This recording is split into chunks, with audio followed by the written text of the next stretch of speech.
Hello everyone, welcome to ज्ञानम।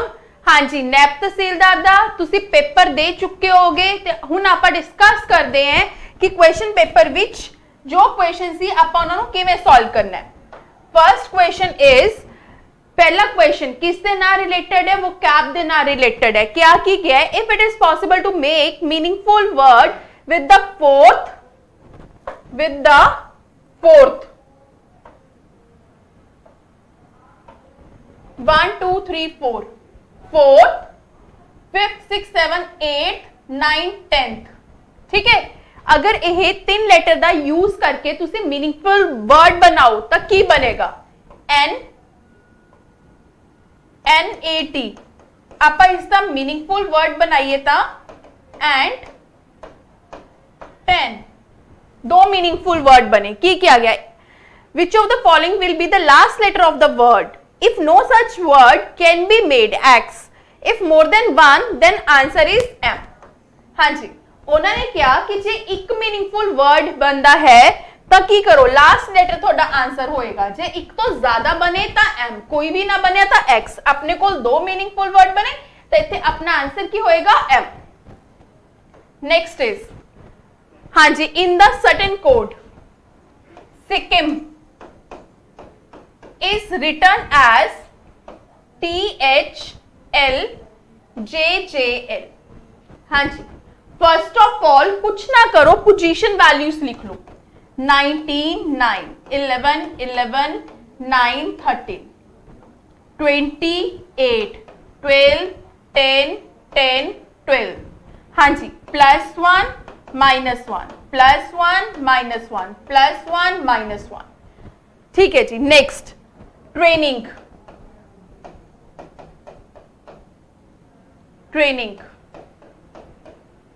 हाँ जी, +1 -1 +1 -1 +1 -1 +1 -1। T 20 +1 21 that is U। R 18 -1 17 that is Q। +1 B 9 -1 8 H N O I 8 H N +1 14 +1 15 O G 7 F। हाँ जी, answer is F वाला, A option, right. Next is, if the following series is written in the reverse order, which number would be 4th to the right of 7th number from the left।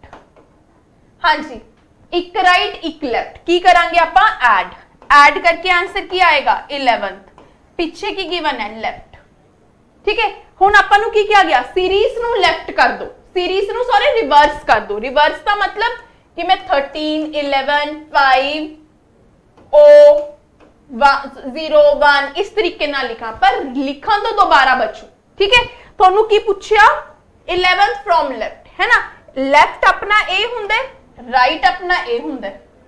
या तो मैं पहला series नू उल्टा करके लिखा, या मैं थोड़ा जा स्मार्ट वर्क करा, मैं लिखन दी बजाय इधरों काउंट करन दी बजाय इधरों कर ला। 1 2 3 4 5 6 7 8 9 10 11। आंसर 0। क्लियर? हाँ जी। Next, skeleton is related to body, analogy द क्वेश्चन है। ठीक है, if skeleton is related to body, grammar is related to what? हाँ जी, स्केलेटन बॉडी द पार्ट है, ग्रामर लैंग्वेज द पार्ट है। Answer is language. Next, 3 of the following 4 are alike in a certain way and so form a group, which is one of that does not belong to that group। हाँ जी, odd one out की आएगा अपना typewriter, क्योंकि keyboard टैबसेट roller ये सारे की typewriter का part है। ठीक है, answer is typewriter. Next, direction द क्वेश्चन है। Gopal start from his house towards west, house तो वेस्ट जाना, right. After walking distance of 30 meter, he turned towards right and walked 20, face west 20। ठीक है जी। He then turn left, face north, right इधर left इधर, and walk 10। ठीक है जी। Turn to his left again and walk 40 metre, face west 40, इन्ना 20 नीचे तक का होगा, ए 20 देन आह 20, 40 टोटल हो गया। He is now turn to the left and walk 5, face south दी वल, इधर राइट इधर लेफ्ट, कितना चलिया 5। ठीक है। Finally he turn to his left, face east वाल, राइट नीचे ऊपर लेफ्ट। ठीक है जी। पूछा किया in which direction is he walking now, ऊपर वाली साइड मतलब इस साइड की है नॉर्थ, किस साइड वॉक कर रहे हो, नॉर्थ। ठीक है जी। नेक्स्ट, हाँ जी, ब्लड रिलेशनशिप, राइट। क्वेश्चन किसका है, स्ट्रेट द क्वेश्चन है कि क्या रिलेशन देता m minus n, m minus n means m minus n means m is mother of n, m is mother of n। ठीक है जी। n into t, n into t, n is father of t, t plus q, हाँ जी, t is daughter of q, दोनों husband wife. Then which of the following is not true, m is mother in law of q, बिल्कुल गलत। अपनू विच of the following is not true, हाँ जी, केड़ी चीज true नहीं है, m की है मदर इन लॉ है, किसदी, q दी, एक गल तो ट्रू है, तो मतलब ऑप्शन कट हो गई। q is wife of n, ए वाली गल भी ठीक है, आप तो नॉट ट्रू दसना है। t is grand daughter of m, ए वाली गल भी ठीक है। n वाइफ है, नहीं, n हस्बैंड है, तो answer is D option. Next, which of the following would definitely indicate that n is daughter of m। ठीक है जी। n डॉटर चाहिए आपां नूं m दी, जे क्वेश्चन स्ट्रेट दा होवे, जिस पर्सन वाले पूछा होवे ओदा राइट दा साइन देख लो। हाँ जी, n डॉटर मतलब फीमेल है, बिल्कुल ठीक। इत्थे तो कोई साइन ही नहीं है ना, तो आ वाली ऑप्शन तो आप कट ही दईए। n माइनस फीमेल दा साइन है। ठीक है जी। जे आप ड्रॉ करिए तो ये दो ऑप्शन च ड्रॉ करांगे, m into n, m father है n दे, ठीक है। अगे n plus p, n daughter है p दी, की क्या, n डॉटर है m दी, बिल्कुल ठीक। केडी ऑप्शन च आ गया, ए ऑप्शन च ही आंसर आ गया। नेक्स्ट क्वेश्चन किस चीज का है, सिटिंग अरेंजमेंट दा। Read the following information carefully and answer the 7 letter are arrange. Letters arrange करने आपां। E and F have one letter between them. E, F, ये भी हो सकता है कि F एक लेटर दा गैप E। ठीक, हाँ जी। G is to the right of A, G A they right they है। B is to the left of F, B is to the immediate left of F। ठीक है जी। There is one letter between A and D, D इत्थे भी हो सकता है, A G एक दा गैप D इत्थे भी हो सकता है। ठीक है। D is not neighbor of G, D G दा नेबर नहीं है, cut. G and F have two letter between them। ठीक है जी। G और F दे विच दो लेटर होन। अगर आपां यह देखिए G ते F दे विच दो लेटर होन, D G, E B F, right. E B F तो इकट्ठा आना है। 7 letters, 1 2 3 4 5 6 7। D is not the neighbor of G, G is to the right of A, E and G is to the right of B is immediate left of F. There is one letter between D and A. G and F have two letter. ठीक है जी. अगर ਆਪਾਂ ਇਹ ਵਾਲੀ option ਚ fit ਕਰੀਏ ਕਿ क्या ਸੀ G ਤੇ F ਦੇ ਵਿੱਚ ਦੋ ਲੈਟਰ ਚਾਹੀਦੇ ਆ. G A C है ना. ਆਪਾਂ ਇੱਥੇ B ਫਿਲ ਕਰਦੇ ਤਾਂ F ਨਹੀਂ ਆ ਸਕਦਾ. B ना G ਤੇ F ਵਿੱਚ A वाला ਤਾਂ ਕੱਟ ਹੀ ਹੋ ਗਿਆ ਫਿਰ ਤਾਂ ਸਿਰਫ A वाला ਬਚਿਆ. 7 letters A B C D E F G. Which letter is second to the left of letter A? Second left 1 2. Answer is D. अपने कोल बनया कि D C A G E B F. हाँ जी. Which letter will be exactly in the middle? हाँ जी. Exactly middle.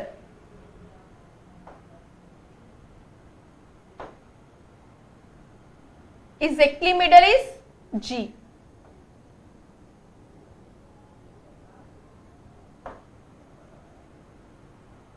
Exactly middle की आएगा G.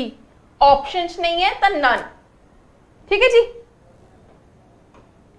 Next, which pair of letter is adjacent to the letter B? B they adjacent. B they adjacent. E and F. Answer is option number C. Next, ranking the question. In a row of 40 boys, Tish was shifted 10 places to the right of Rohan. Rohan 10 places right ਤੇ shift ਕੀਤਾ ਕਿਸ ਨੂੰ? Tish ਨੂੰ. ठीक है जी. And Keval was shifted 10 places to the left of Vilas. Vilas they 10 places left थे केवल. ठीक है जी. If Vilas was 26th from left, ठीक, and there were 3 boys between Keval and Satish. हाँ जी. केवल इधर है या इधर ਆਪਾਂ ਨੂੰ नहीं पता. ठीक है. What was the position of Rohan? केवल ही नहीं पता है ना. रोहन दी किवें कड्डांगे नहीं पता. Answer is data inadequate. Next, there are 4 people sitting in a row, one each from India, Japan, USA, Germany, but not in that order. ठीक है जी. They are wearing cap of different color, green, yellow, red and white. One is wearing a kurta and one a t-shirt. The Indian is wearing green cap and jacket. Indian green and jacket. ठीक जी. ठीक है. The American is not seated at the either end. 4 लोग 1 2 3 4. American ने इधर भी नहीं आना और इधर भी नहीं आना. ठीक है जी. The person with kurta and t-shirt are sitting adjacent to each other. kurta and t-shirt नाल नाल बैठे हैं. The person with kurta wear red cap. जिसने कुर्ता पाया है उन्हें रेड कैप भी लिखती है. And sit next to Japanese.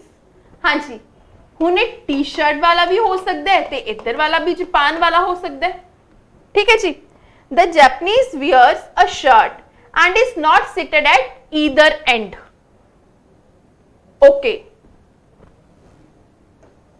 अपने कोल एक कुर्ता है, एक टी शर्ट है, एक जैकेट है. ठीक है जी. जैपनीज वाले ने की पाया होया है? शर्ट पाई है. यह चीज आपां नूं क्लियर है कि जैपनीज वाला एंड ते नहीं है, या तो इधर होएगा या इधर होएगा. ठीक है. जैपनीज ने एंड ते नहीं आना. ठीक है जी. राइट. ठीक है. The man with white cap wears T shirt and is seated one of the end. White cap. ठीक है जी। और ये एक एंड ते टी शर्ट वाला पहला केस जे आपां लईए कि टी शर्ट वाला इत्थे है और इन्हें वाइट कैप लीती है, ठीक है, और इस दे नाल हो गया कुर्ता वाला बंदा जिसकी कैप दा कलर है रेड, इत्थे हो गया जैपनीज, ठीक है जी। ते इत्थे की हो जाऊगा इंडियन जिन्हें ग्रीन कलर और जैकेट लीती है, ठीक है। इत्थे अमेरिकन नहीं आना, ये जैपनीज है तो यह अमेरिकन हो गया, ठीक है। और जर्मनी रह गया, यह जर्मनी हो गया। कुर्ता हो गया, टी शर्ट होगी, इन्हें पाई शर्ट, ठीक है, green red white yellow colour बचिया। पर यह भी हो सकता सी कि टी शर्ट इत्थे फिर कुर्ता फिर शर्ट और फिर इत्थे जैकेट वाला हो गए, मतलब ऑर्डर किवें भी हो सकता सी। ऑर्डर क्लियर नहीं है, आप देखते हैं आगे। Who wears the T shirt, T shirt किसने पाई, टी शर्ट किसने पाई, जर्मनी वाले ने, जर्मन, ठीक। Next, who is wearing kurta, kurta किसने पाया, कुर्ता अमेरिका वाले ने, अमेरिकन। हाँ जी, what is the colour of cap worn by Japanese, हाँ जी, जड़ा जापान दा बंदा सी ओदी कैप दा कलर की सी, कलर की ओदी कैप दा येलो, येलो।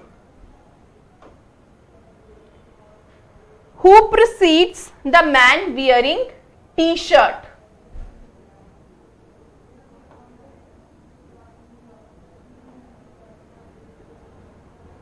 t-shirt, हाँ जी, answer is kurta, answer is kurta, kurta, ठीक है जी।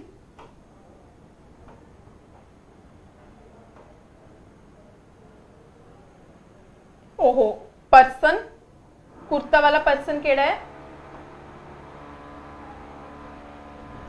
कुर्ता वाला पर्सन है अमेरिकन,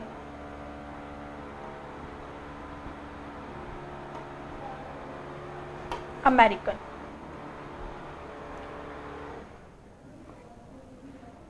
हाँ जी, जैकेट, जैकेट वाला बंदा केड़ा है, जैकेट नू हु प्रोसीड्स, ठीक है जी, जैकेट वाला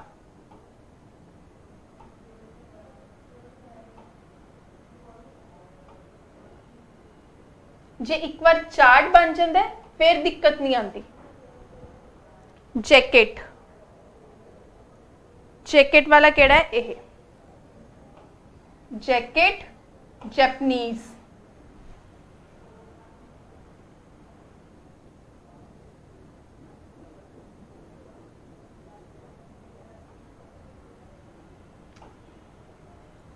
जैकेट जैपनीज। हाँ जी, नेक्स्ट इज दीपा कैलेंडर द question met Sonam on 28 August 2008 which was Thursday। 28 August 2008 नु की सी थर्सडे, ठीक है, मतलब 28 अगस्त 2009 नु की होगा, है ना, या 2010 नु की होगा, थोनू पता होगा साल जिस दिन ते शुरू होवे उस तो अगले दिन ते सॉरी उसी दिन ते खत्म होंदा है ना। हुन जे 2008 अगस्त जो थर्सडे सी ते 2009 नु की होगा, हाँ जी की कवांगे, की दिन होगा 28 नवंबर अगस्त नु। चलो अगे देखते हैं। And promised to meet her again in the month of December in the next year, but only on Saturday। ठीक है जी, but only on Saturday। On which of the following days could Deepa meet? Okay ਆਪਾਂ ਨੂੰ इस चीज की जरूरत ही नहीं है।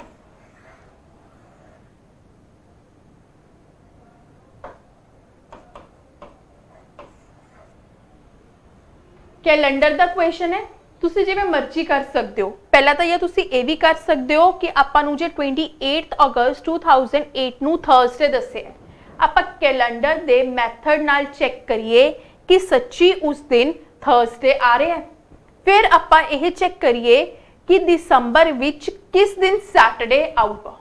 ठीक है, या फिर ਆਪਾਂ ਇਸ ਤਰੀਕੇ ਨਾਲ ਕਰੀਏ ਕਿ ਅਗਰ 28 ਅਗਸਤ 2008 ਨੂੰ थर्सडे ਸੀ, ठीक है, तो उस तो अगले साल मतलब 2009 ਵਿੱਚ ਵੀ ਕੀ ਹੋਣਾ ਚਾਹੀਦਾ, थर्सडे ਹੋਣਾ ਚਾਹੀਦਾ ਸੀ।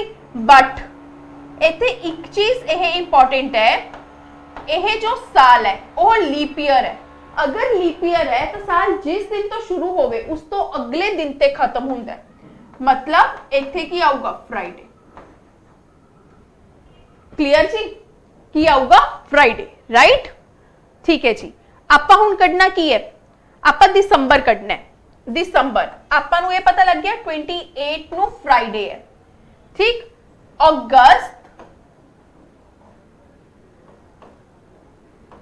अगस्त तो बाद की हुंदे सितंबर, अक्टूबर, नवंबर, है ना।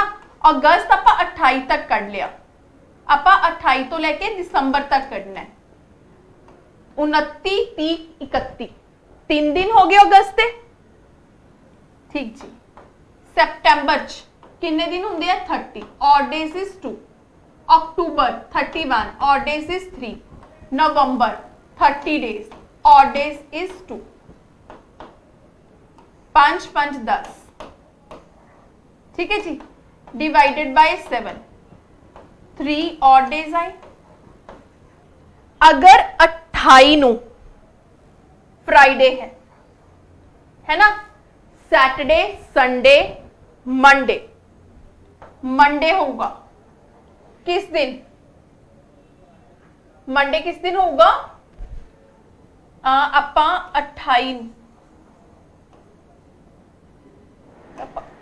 ਤੋਂ, हाँ जी, मंडे होगा 3 नवंबर। 3 नवंबर ਨੂੰ ਕੀ ਆਇਆ, मंडे, ठीक है।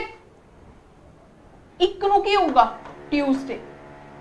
2 ਨੂੰ वेडनेसडे, 3 ਨੂੰ थर्सडे, 4 ਨੂੰ फ्राइडे ਤੇ 5 ਨੂੰ ਕੀ ਹੋਊਗਾ, सैटरडे। हाँ जी, 5 वाली डेट। क्लियर जी। और तुसी इसनूं एक होर मैथड नाल भी कर सकते हो, मतलब तुसी डेट फाइंड करके भी कर सकते हो, थोड़े ते डिपेंड है, जिवें मर्जी करो, ठीक है जी। Which of the following two sign need to interchange to mark the given equation correct. किस दो साइन नू इंटरचेंज करके सही आंसर आऊगा, ठीक है जी। इक्वेशन की है डिवाइडेड बाय 12, किस नू इंटरचेंज करन नू क्या, डिवाइड और माइनस। जे आप डिवाइड और माइनस नू इंटरचेंज करिए, ठीक है, तो कुछ बनना नहीं क्योंकि फ्रैक्शन चला जाऊगा, बाचो देखते हैं, ठीक। नेक्स्ट इज आप बाचो देखते हैं, जे आप डिवाइड और प्लस नू इंटरचेंज करिए, डिवाइड इधर प्लस इधर, -5 × 7 12, 2 -35 प्लस 12, हाँ जी 14, आंसर इज -21। क्लियर, हाँ जी, साइलोजिज्म का क्वेश्चन है, ठीक है जी। नो बिल्डिंग इज वाइट, कोई भी बिल्डिंग वाइट नहीं है, नो बिल्डिंग इज वाइट, ठीक। Next is all white are orange, ठीक। Some orange are water, white, ठीक है जी। नो बिल्डिंग इज वाटर, कोई भी बिल्डिंग वाटर नहीं है, बिल्डिंग वाइट नहीं है, वाटर नहीं है, मैनू नहीं पता। नो ऑरेंज इज बिल्डिंग, गलत, आप कह ही नहीं सकते, ठीक है। सम ऑरेंज आर वाइट, ऑरेंज का कुछ पार्ट वाइट है, बिल्कुल ठीक। सम वाटर्स आर बिल्डिंग, दिख ही नहीं रहा, हाँ जी। अगर ਆਪਾਂ ਇਹ ਦੋ ਦੇਖੀਏ, building building, water water, negative positive, दोनों ईदर और लगेगा and 3 follows, some orange or white, ठीक सी, ठीक है जी। Answer is none of these, अपनी ऑप्शन ही मैच नहीं कर रही, ठीक है। ਇਹ ਜੀ ਚੀਜ਼ਾਂ 'ਚ ਬਹੁਤ ਧਿਆਨ ਨਾਲ ਕਰਨ ਦੀ ਲੋੜ ਹੁੰਦੀ ਹੈ, ਗਲਤੀ ਹੋਣ ਦੇ ਚਾਂਸ ਬਹੁਤ ਹਾਈ ਰਹਿੰਦੇ ਆ, ਤਾਂ ਆਪਾਂ ਇੱਕ ਵਾਰ ਚੈੱਕ ਕਰ ਲੈਨੇ ਆ। ਸਮ ਓਕੇ, ਦੇਖੋ ਆਪਾਂ ਨੂੰ ਕੀ ਦਿੱਤਾ ਸੀ, ਸਮ ऑरेंज आर वाटर, ठीक है। ਇੱਥੇ ਕੀ ਦਿੱਤਾ ਹੈ, सम ऑरेंज आर वाइट, वाइट ਤਾਂ ਇਹ ਸੀ, है ना, ऑरेंज का कुछ पार्ट वाइट है, बिल्कुल ठीक है, ठीक है जी। नो ऑरेंज इज बिल्डिंग, कोई भी ऑरेंज बिल्डिंग नहीं है, बिल्कुल गलत, अपन को पता ही नहीं। नो बिल्डिंग वाटर, पता ही नहीं, है ना, ठीक है जी। Answer is none of these. Thank you guys. इसी तरीके नाल अगले सेशन, अगले आपां पार्ट्स भी, मॉक टेस्ट से अगले पार्ट भी डिस्कस करते रहांगे। थैंक यू जी।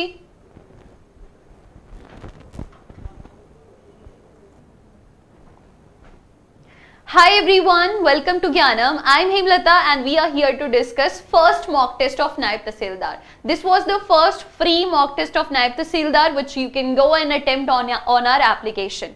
तो आपने already mock test कर लिया है, you are already aware of the questions. अभी हम इस session में discuss करेंगे questions, right? So let's get started.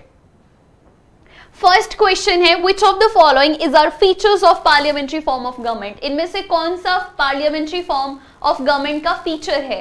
And answer is all of these. You know, आपने ऑलरेडी क्वेश्चन पढ़ लिया होगा, हम एक बार फिर देख लेते हैं। Collective responsibility, yes, it is the part of feature of parliamentary form of government. Then presence of both nominal and real executive, ये भी होता है। nominal मतलब हमारे president और real executive मतलब prime minister, right?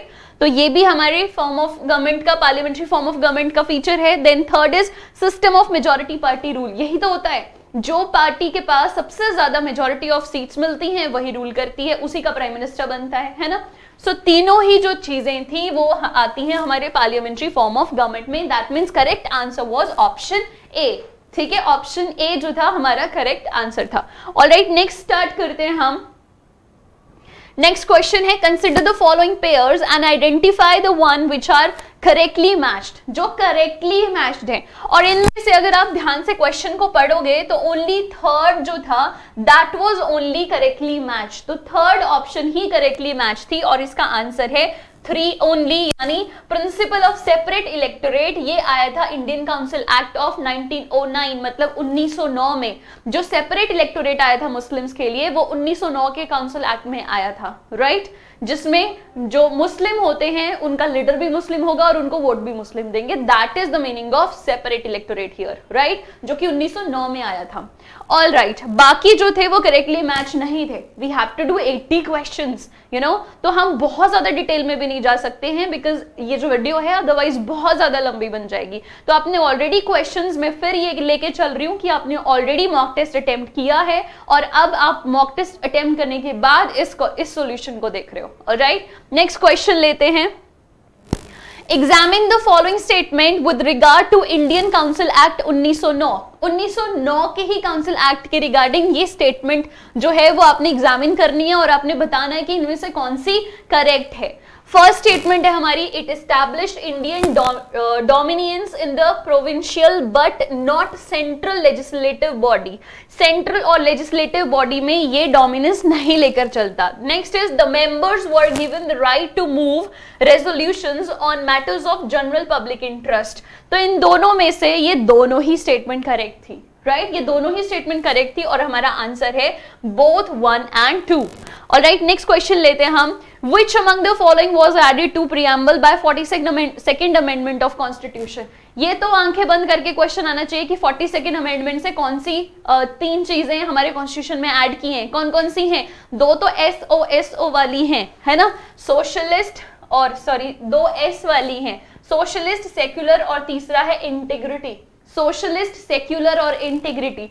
हालांकि हमारा सेक्युलरिज्म बड़ा अलग है वेस्टर्न वर्ल्ड के सेक्युलरिज्म से। उनके सेक्युलरिज्म का मतलब होता है विदाउट एनी रिलीजन, लेकिन हमारे सेक्युलरिज्म का मतलब होता है we have the freedom to follow our religion and government किसी के भी पर्सनल रिलीजन में इंटरफेयर नहीं करती, यानी गवर्नमेंट जो है वो किसी भी एक रिलीजन को फॉलो नहीं करेगी। That is the meaning of secularism in India. हालांकि हमारे कॉन्स्टिट्यूशन में ये सेक्युलरिज्म वर्ड ऐड नहीं हुआ था पहले, लेकिन इसकी डेफिनेशन जरूर थी, मतलब इसका जो करक्स था वो दूसरे किसी फॉर्म में लिखा हुआ था। हमें आप देखोगे प्रियम्बल के अंदर ही लिखा है वी हैव द लिबर्टी, किस किस चीज की, of thought, faith, expression, worship, ये सेक्युलरिज्म ही तो होता है। तो सेक्युलरिज्म डायरेक्टली वर्ड नहीं लिखा गया था पहले, लेकिन सेक्युलरिज्म को एक्सप्लेन जरूर किया हुआ था हमारे प्रियम्बल में। हालांकि हमने 42nd अमेंडमेंट से सेक्युलरिज्म वर्ड भी डाल दिया, सोशलिस्ट भी डाल दिया। सोशलिस्ट भी हमारी कंट्री कोई प्रॉपर सोशलिस्ट कंट्री नहीं है जैसे कि दूसरी सोशलिस्ट कंट्रीज होती हैं, ठीक है, लेकिन इंडिया के लिए सोशलिज्म का मतलब डिफरेंट है, राइट।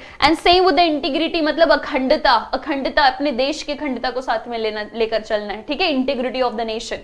ऑल राइट, ये 3 वर्ड हमने बाद में एंटर किए थे। नेक्स्ट क्वेश्चन है which of the following statement, ये इन स्टेटमेंट में से कौन सी करेक्ट है, consider the following statement, right. पहली स्टेटमेंट क्या है, various Indian state had come into an agreement to form the Indian freedom.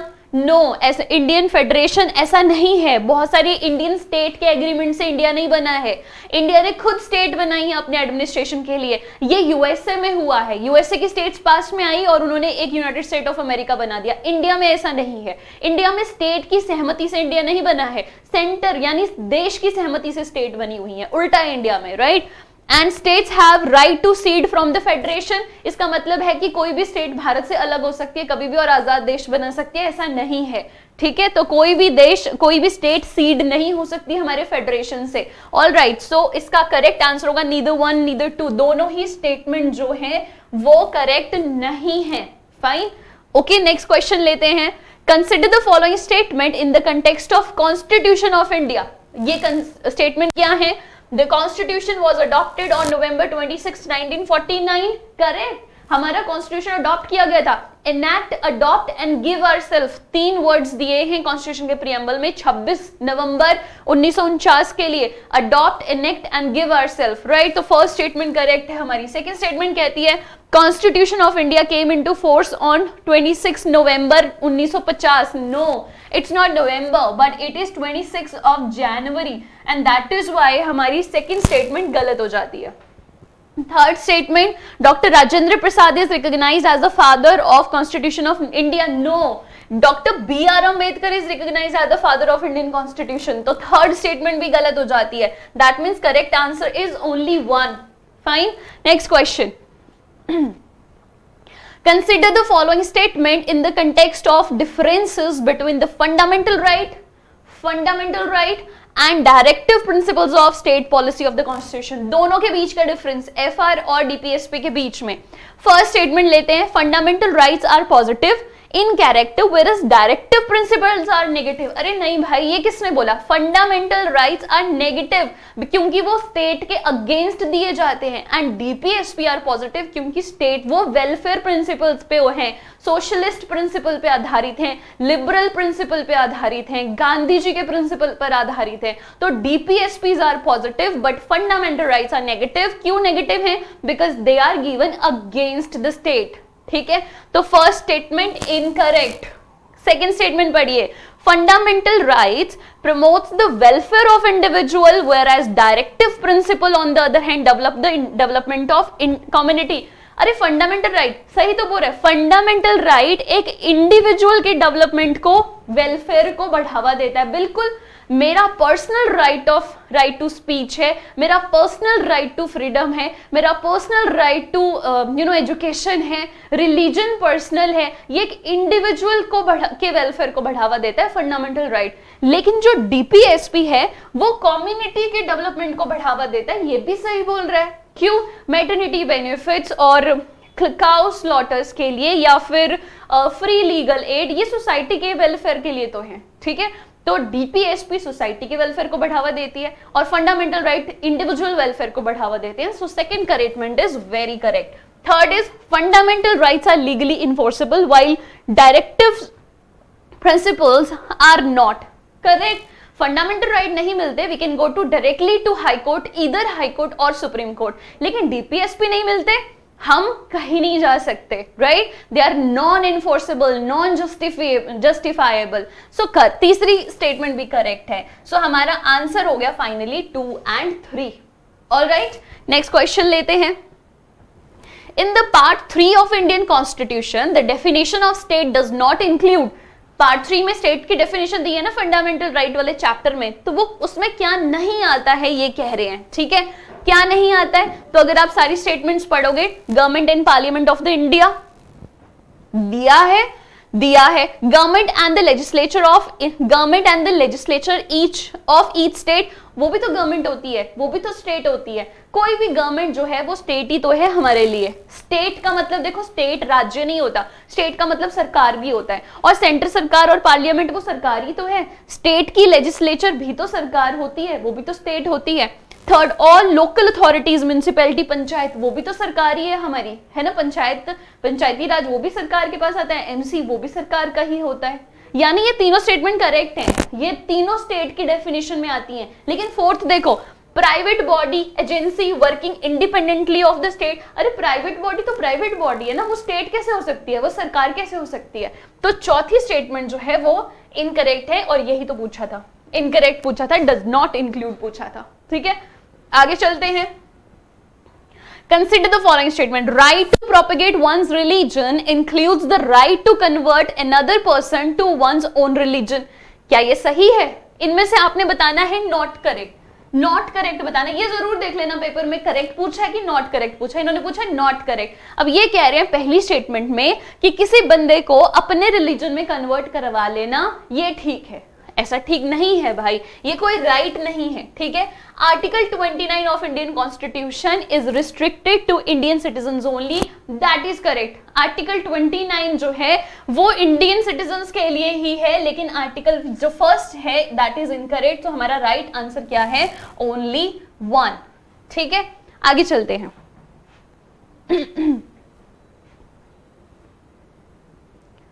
Next question है, consider the following pairs and identify the ones which are correctly match. इनमें से कौन से correctly match है? मेंडामस का मतलब होता है वी कमांड, यस करेक्ट, मेंडामस का मतलब होता है वी कमांड। सर्टुरेरी का मतलब होता है to be certified, and quo warranto का मतलब होता है बाय व्हाट अथॉरिटी। तीनों ही करेक्ट हैं, all 3 are correct options. Next question लेते हैं। हाँ, which of the following pair and identify the ones which are correctly matched? Consider the following and identify correctly matched. So इनमें से देखो, financial emergency on ground of armed rebellion नहीं होती।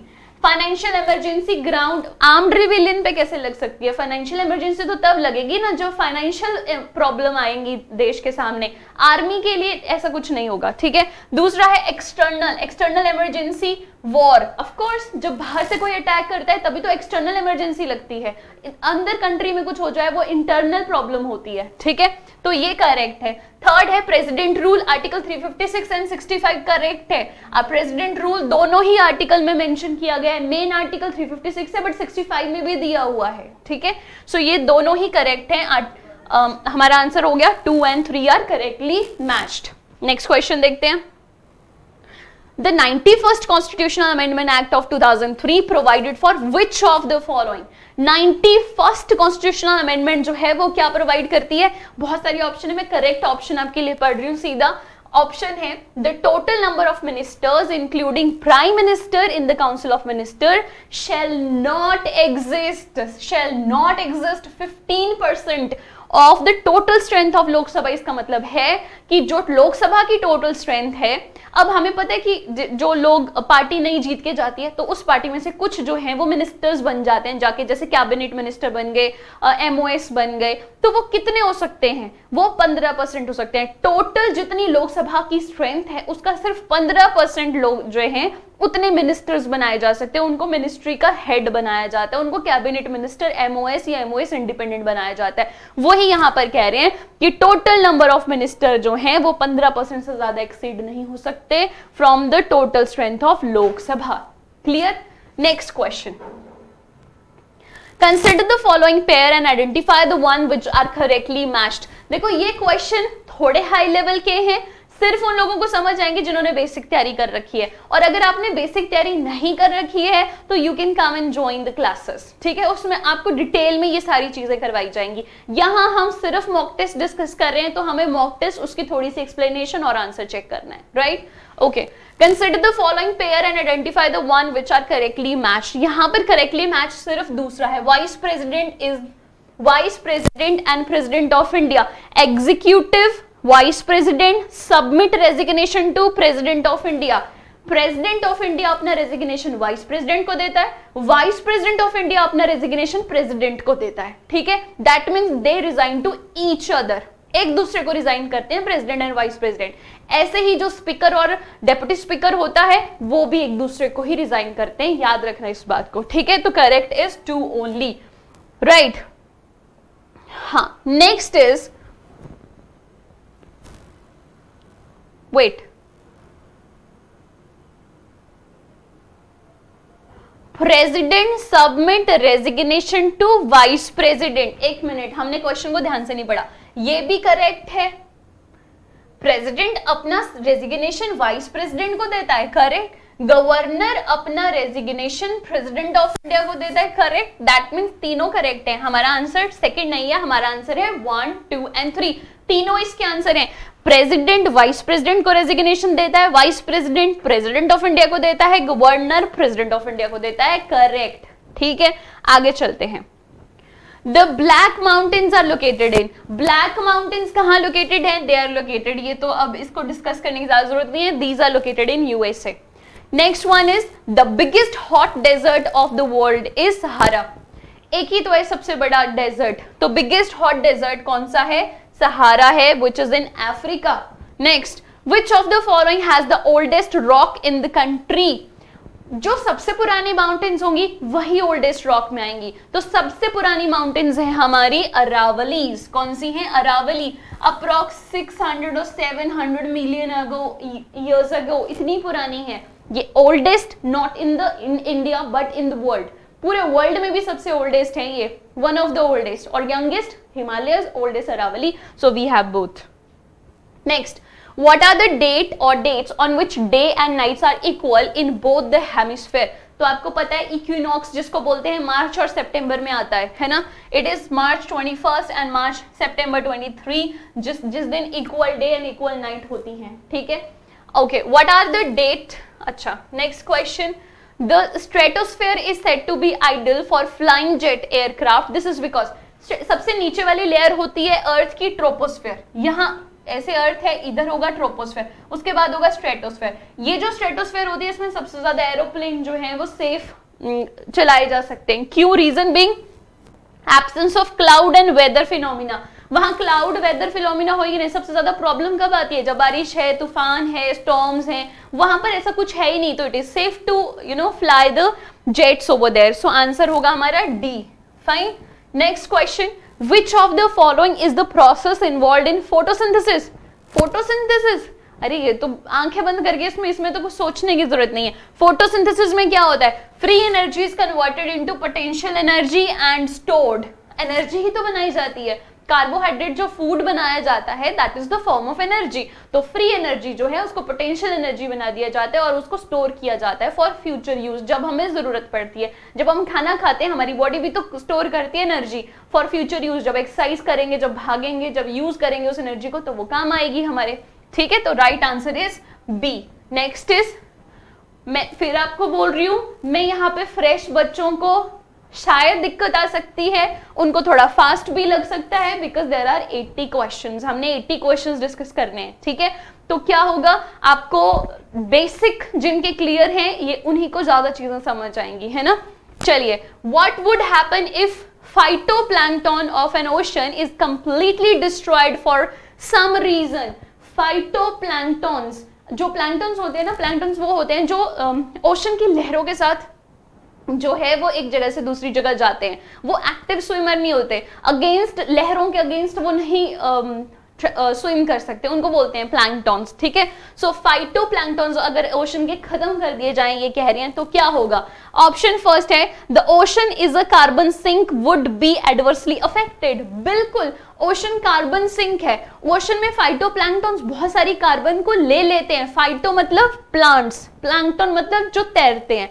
तो जब वो खत्म हो जाएंगे तो बहुत सारी कार्बन डाइऑक्साइड को वो नहीं ले पाएंगे, तो वो उसमें प्रॉब्लम होगी। दूसरा, the food chain in the ocean would be adversely affected. जो छोटी फिश होती हैं वो फाइटोप्लैंक्टन्स को खाती हैं। जब फाइटोप्लैंक्टन्स खत्म हो जाएंगे तो छोटे फिश को फूड नहीं मिलेगा, तो जो फूड चेन होगी वो इंटरप्ट हो जाएगी। सेकंड इज आल्सो करेक्ट, है ना। The density of the ocean water would be drastically decrease. जब कोई ऐसे थोड़ी होता है, फाइटोप्लैंक्टन वाटर की डेंसिटी को थोड़ी बना रहे, वो सॉल्ट थोड़ी है जो पानी में घुल जाएंगे और उसकी डेंसिटी को कम ज्यादा करेंगे, तो ये नहीं होगा। तो इसका करेक्ट आंसर क्या होगा? 1 and 2। Clear? Next question, which of the following pairing are correctly matched? इनमें से कौन सी पेयर करेक्टली मैच्ड है? एनवायरमेंट प्रोटेक्शन एक्ट 1986 करेक्ट, 1986 में ही आया था environment protection act. Wild life protection act 72 में आया था, correct. Water act, air act, ये जो है वो करेक्ट नहीं है, इनको आप चेक कर लेना। एंड इसका राइट आंसर है 1 and 2। Next question, which of the following has the highest share in contribution of the greenhouse gases?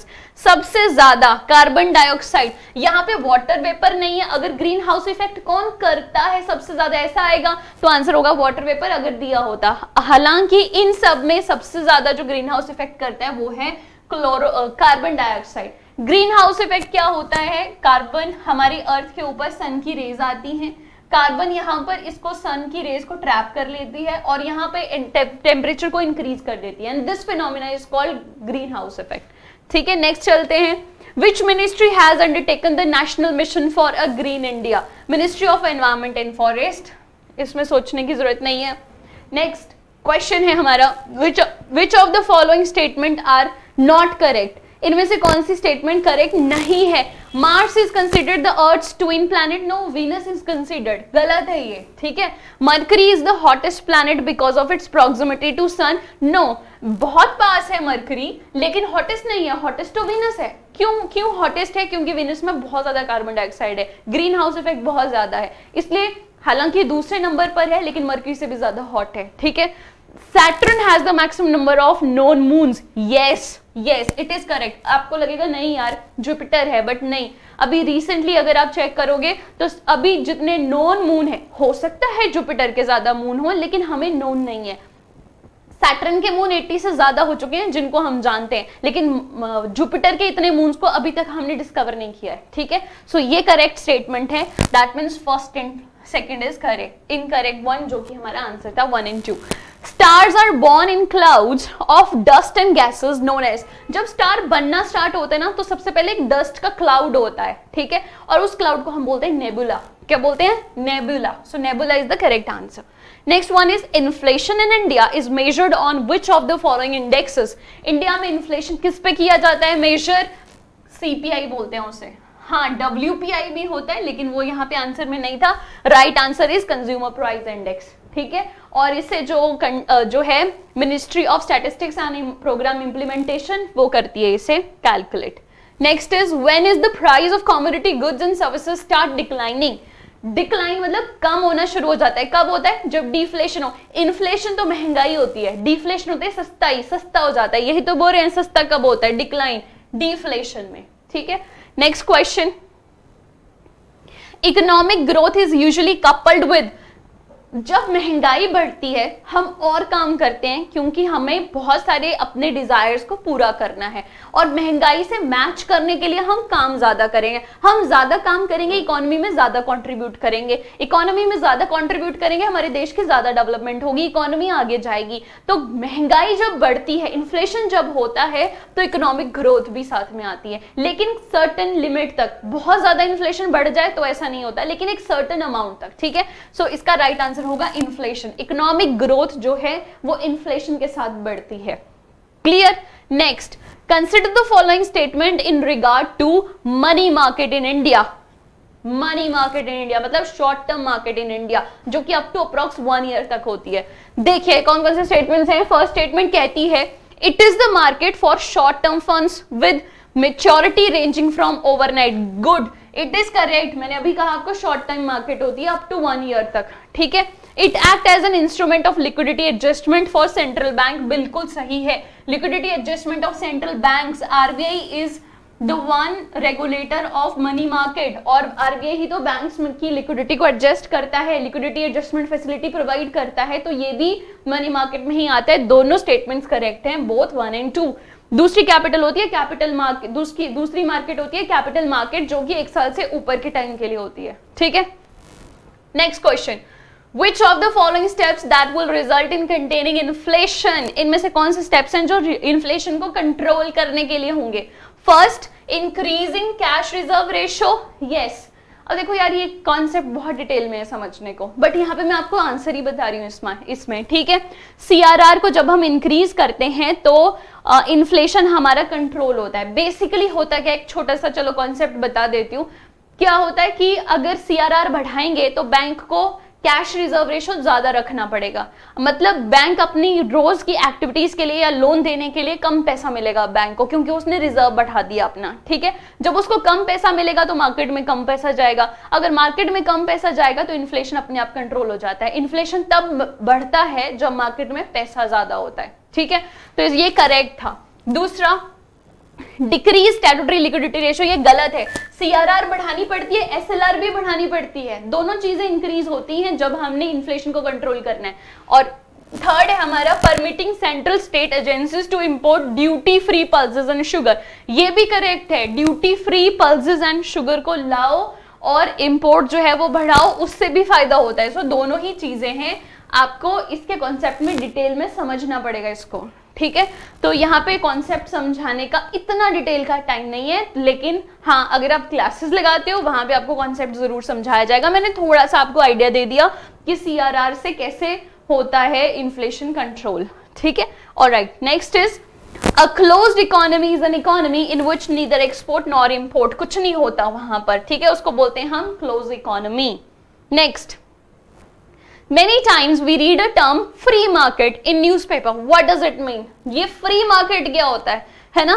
So देखो, it is a market where pricing is driven by laws or supply of demand. बिल्कुल, free market मतलब मैं control नहीं कर रही हूँ prices को, अपने आप मार्केट में जो डिमांड बन रही है, सप्लाई बनी है उसके हिसाब से। अब सोने का प्राइस ले लो या शेयर का प्राइस ले लो, कोई डिसाइड थोड़ी कर रहा है कि कल को कितना होगा प्राइस। अगर लोगों की डिमांड ज्यादा आएगी प्राइस बढ़ जाएगा, डिमांड घट जाएगी प्राइस घट जाएगा, ठीक है, लाइक दैट। सो वही होती है फ्री मार्केट। दूसरा, in free market things are available without restraint to the of the government, बिल्कुल गवर्नमेंट को इंटरफेयर नहीं करती, करेक्ट है, ठीक है। In such market goods are free from extraneous influence such as buffer और कोटाज। भाई ऐसा नहीं होता, बफर्स तो हमेशा रहते हैं वहां पर, ठीक है, चाहे वो एग्रीकल्चर में हो चाहे वो किसी और चीज में हो, लेकिन फ्री का मतलब ये नहीं है कि कोई इन्फ्लुएंस नहीं होगा किसी चीज का, तो ये नहीं है। करेक्ट आंसर होगा both 1 and 2। Answer next, which of the following is development expenditure, इनमें से डेवलपमेंट, आगे डेवलपमेंट एक्सपेंडिचर वो होता है जो किसी काम के डेवलपमेंट में लगाया गया हो, ठीक है। तो यहाँ पे देखो, irrigation is a development expenditure, administration से कोई रिटर्न नहीं आएगा, डेट सर्विसेज से कोई रिटर्न नहीं आएगा, ग्रांट इन एड से कुछ नहीं आएगा, इरिगेशन से रिटर्न्स आएंगे। तो इरिगेशन जो है, इरिगेशन एक्सपेंडिचर जो है, it is a development expenditure. Next, which of the following statement is true about primary deficit. Primary deficit या डिफिसिट क्या होता है, पहली बात तो ये समझो, डिफिसिट मतलब घाटा है ना, मेरी अर्निंग्स कम है लेकिन मेरे खर्चे ज्यादा हो रहे हैं, तो जो डिफरेंस है वो होगा घाटा यानी डिफिसिट। अगर उल्टा हो जाए, मेरी अर्निंग ज्यादा खर्चे कम, तो होगा सरप्लस, ठीक है। तो यहीं से समझो डिफिसिट को। तो डिफिसिट होता है difference between the fiscal deficit and interest payment. ये हम बात कर रहे हैं प्राइमरी डिफिसिट की, प्राइमरी डिफिसिट की। देखो यहाँ पे जो फिस्कल डिफिसिट होता है, ये होता है पूरी साल में जितनी अर्निंग और खर्चे में डिफरेंस आया है ना, वो होता है फिस्कल डिफिसिट। अब फिस्कल डिफिसिट से जब आप इंटरेस्ट पेमेंट हटा देते हो, हमारी गवर्नमेंट ने भी तो लोन लिया होगा ना किसी से, तो गवर्नमेंट किसी को इंटरेस्ट पेमेंट भी तो देती होगी ना, तो उस इंटरेस्ट पेमेंट को हटा दो, अब जो घाटा बचा वो होगा प्राइमरी डिफिसिट, ठीक है, कॉन्सेप्ट बड़े हैं, 1 मिनट में नहीं समझाए जा सकते, फिर भी I'm trying my best to give you some of the knowledge, some of the extra knowledge, ठीक है, ऑल राइट। चलिए, तो ये था हमारा आंसर। नेक्स्ट क्वेश्चन देखो यार, पीपीएससी कोई सीधे सीधे क्वेश्चन तो पूछती नहीं है, घुमा फिरा के क्वेश्चन पूछेगी, तो उसी हिसाब से जो है वो यहाँ पर क्वेश्चंस हैं, और हर एक क्वेश्चन को अगर मैं डिटेल में एक्सप्लेन करूंगी आपको तो डेफिनेटली इसको बनाने में मुझे 2-3-4 घंटे 5 घंटे लग जाएंगे 80 क्वेश्चंस को, है ना। सो हम उसी हिसाब से आपको सोल्यूशन प्रोवाइड करेंगे। बट हाँ, अगर आपको किसी पर्टिकुलर चीज की कोई भी एक्सप्लेनेशन चाहिए so do right us in comment section, हम जरूर उस चीज को लेंगे और एक सेपरेट वीडियो बनाएंगे उसके डिटेल में। तो जरूर बता देना कमेंट सेक्शन में कि आपको ये पर्टिकुलर चीज के बारे में डिटेल में पढ़ना है, तो उस पे हम प्रॉपर फिर उस टॉपिक को पढ़ा देंगे, ठीक है, that way we can do. लेकिन यहाँ पे अगर आप ये कहोगे कि हर एक क्वेश्चन को डिटेल में एक्सप्लेन किया जाए तो वो नहीं हो पाएगा यहाँ पर, क्योंकि क्वेश्चंस का नंबर ज्यादा है ना, और ज्यादातर जीके का ही पार्ट है, और ऐसा नहीं है कि जीके में सिर्फ आपको क्वेश्चन को रट्टा मारना होता है, कॉन्सेप्ट्स होते हैं हर एक चीज का। और पीपीएससी तो डायरेक्ट क्वेश्चन पूछती नहीं है, घुमा फिरा के क्वेश्चन पूछती है, कॉन्सेप्ट नहीं आएगा तो क्वेश्चन नहीं कर पाओगे, है ना। चलिए, which of the following will not contribute to higher current account deficit. अब यार ये करंट अकाउंट डिफिसिट अपने आप में एक बहुत बड़ा टॉपिक है। बैलेंस ऑफ पेमेंट सुना होगा आपने, है ना। बैलेंस ऑफ पेमेंट में 2 तरह के अकाउंट आते हैं, एक आता है करंट अकाउंट, एक आता है कैपिटल अकाउंट, ठीक है। करंट अकाउंट में आते हैं एक्सपोर्ट्स और इंपोर्ट्स, राइट। अगर हमारे इंपोर्ट ज्यादा है, एक्सपोर्ट कम है, इंपोर्ट ज्यादा है, एक्सपोर्ट कम है, तो हमें घाटा होता है, और जब करंट अकाउंट में घाटा होता है तो उसी को बोलते हैं करंट अकाउंट डिफिसिट, ठीक है। पॉज करके फिर सुन लेना एक बार। बैलेंस ऑफ पेमेंट में 2 अकाउंट होते हैं, करंट अकाउंट और कैपिटल अकाउंट। करंट अकाउंट में 2 चीजें आती हैं, one is export, one is import. अगर हमारे एक्सपोर्ट कम है और इंपोर्ट ज्यादा है, एक्सपोर्ट कम है और इंपोर्ट ज्यादा है, तो करंट अकाउंट में घाटा होता है, और उस घाटे को बोलते हैं करंट अकाउंट डिफिसिट, ठीक है। अब ये क्वेश्चन था, यहां से चूज करना था आपने करंट अकाउंट डिफिसिट में कौन सी चीज कंट्रीब्यूट नहीं करती, तो राइट आंसर है rise in export of software services, क्योंकि ये सर्विसेज हैं। एक्सपोर्ट और इंपोर्ट में हम प्रॉपर गुड्स को ले रहे हैं, सर्विसेज को नहीं ले रहे हैं, ठीक है। क्लियर हो गया, ऑल राइट। तो इसका था answer 2 only. Next is consider the following, market borrowings, treasury bills and special security issued by RBI. क्या क्या था? Market borrowings, treasury bills and special securities issued by RBI.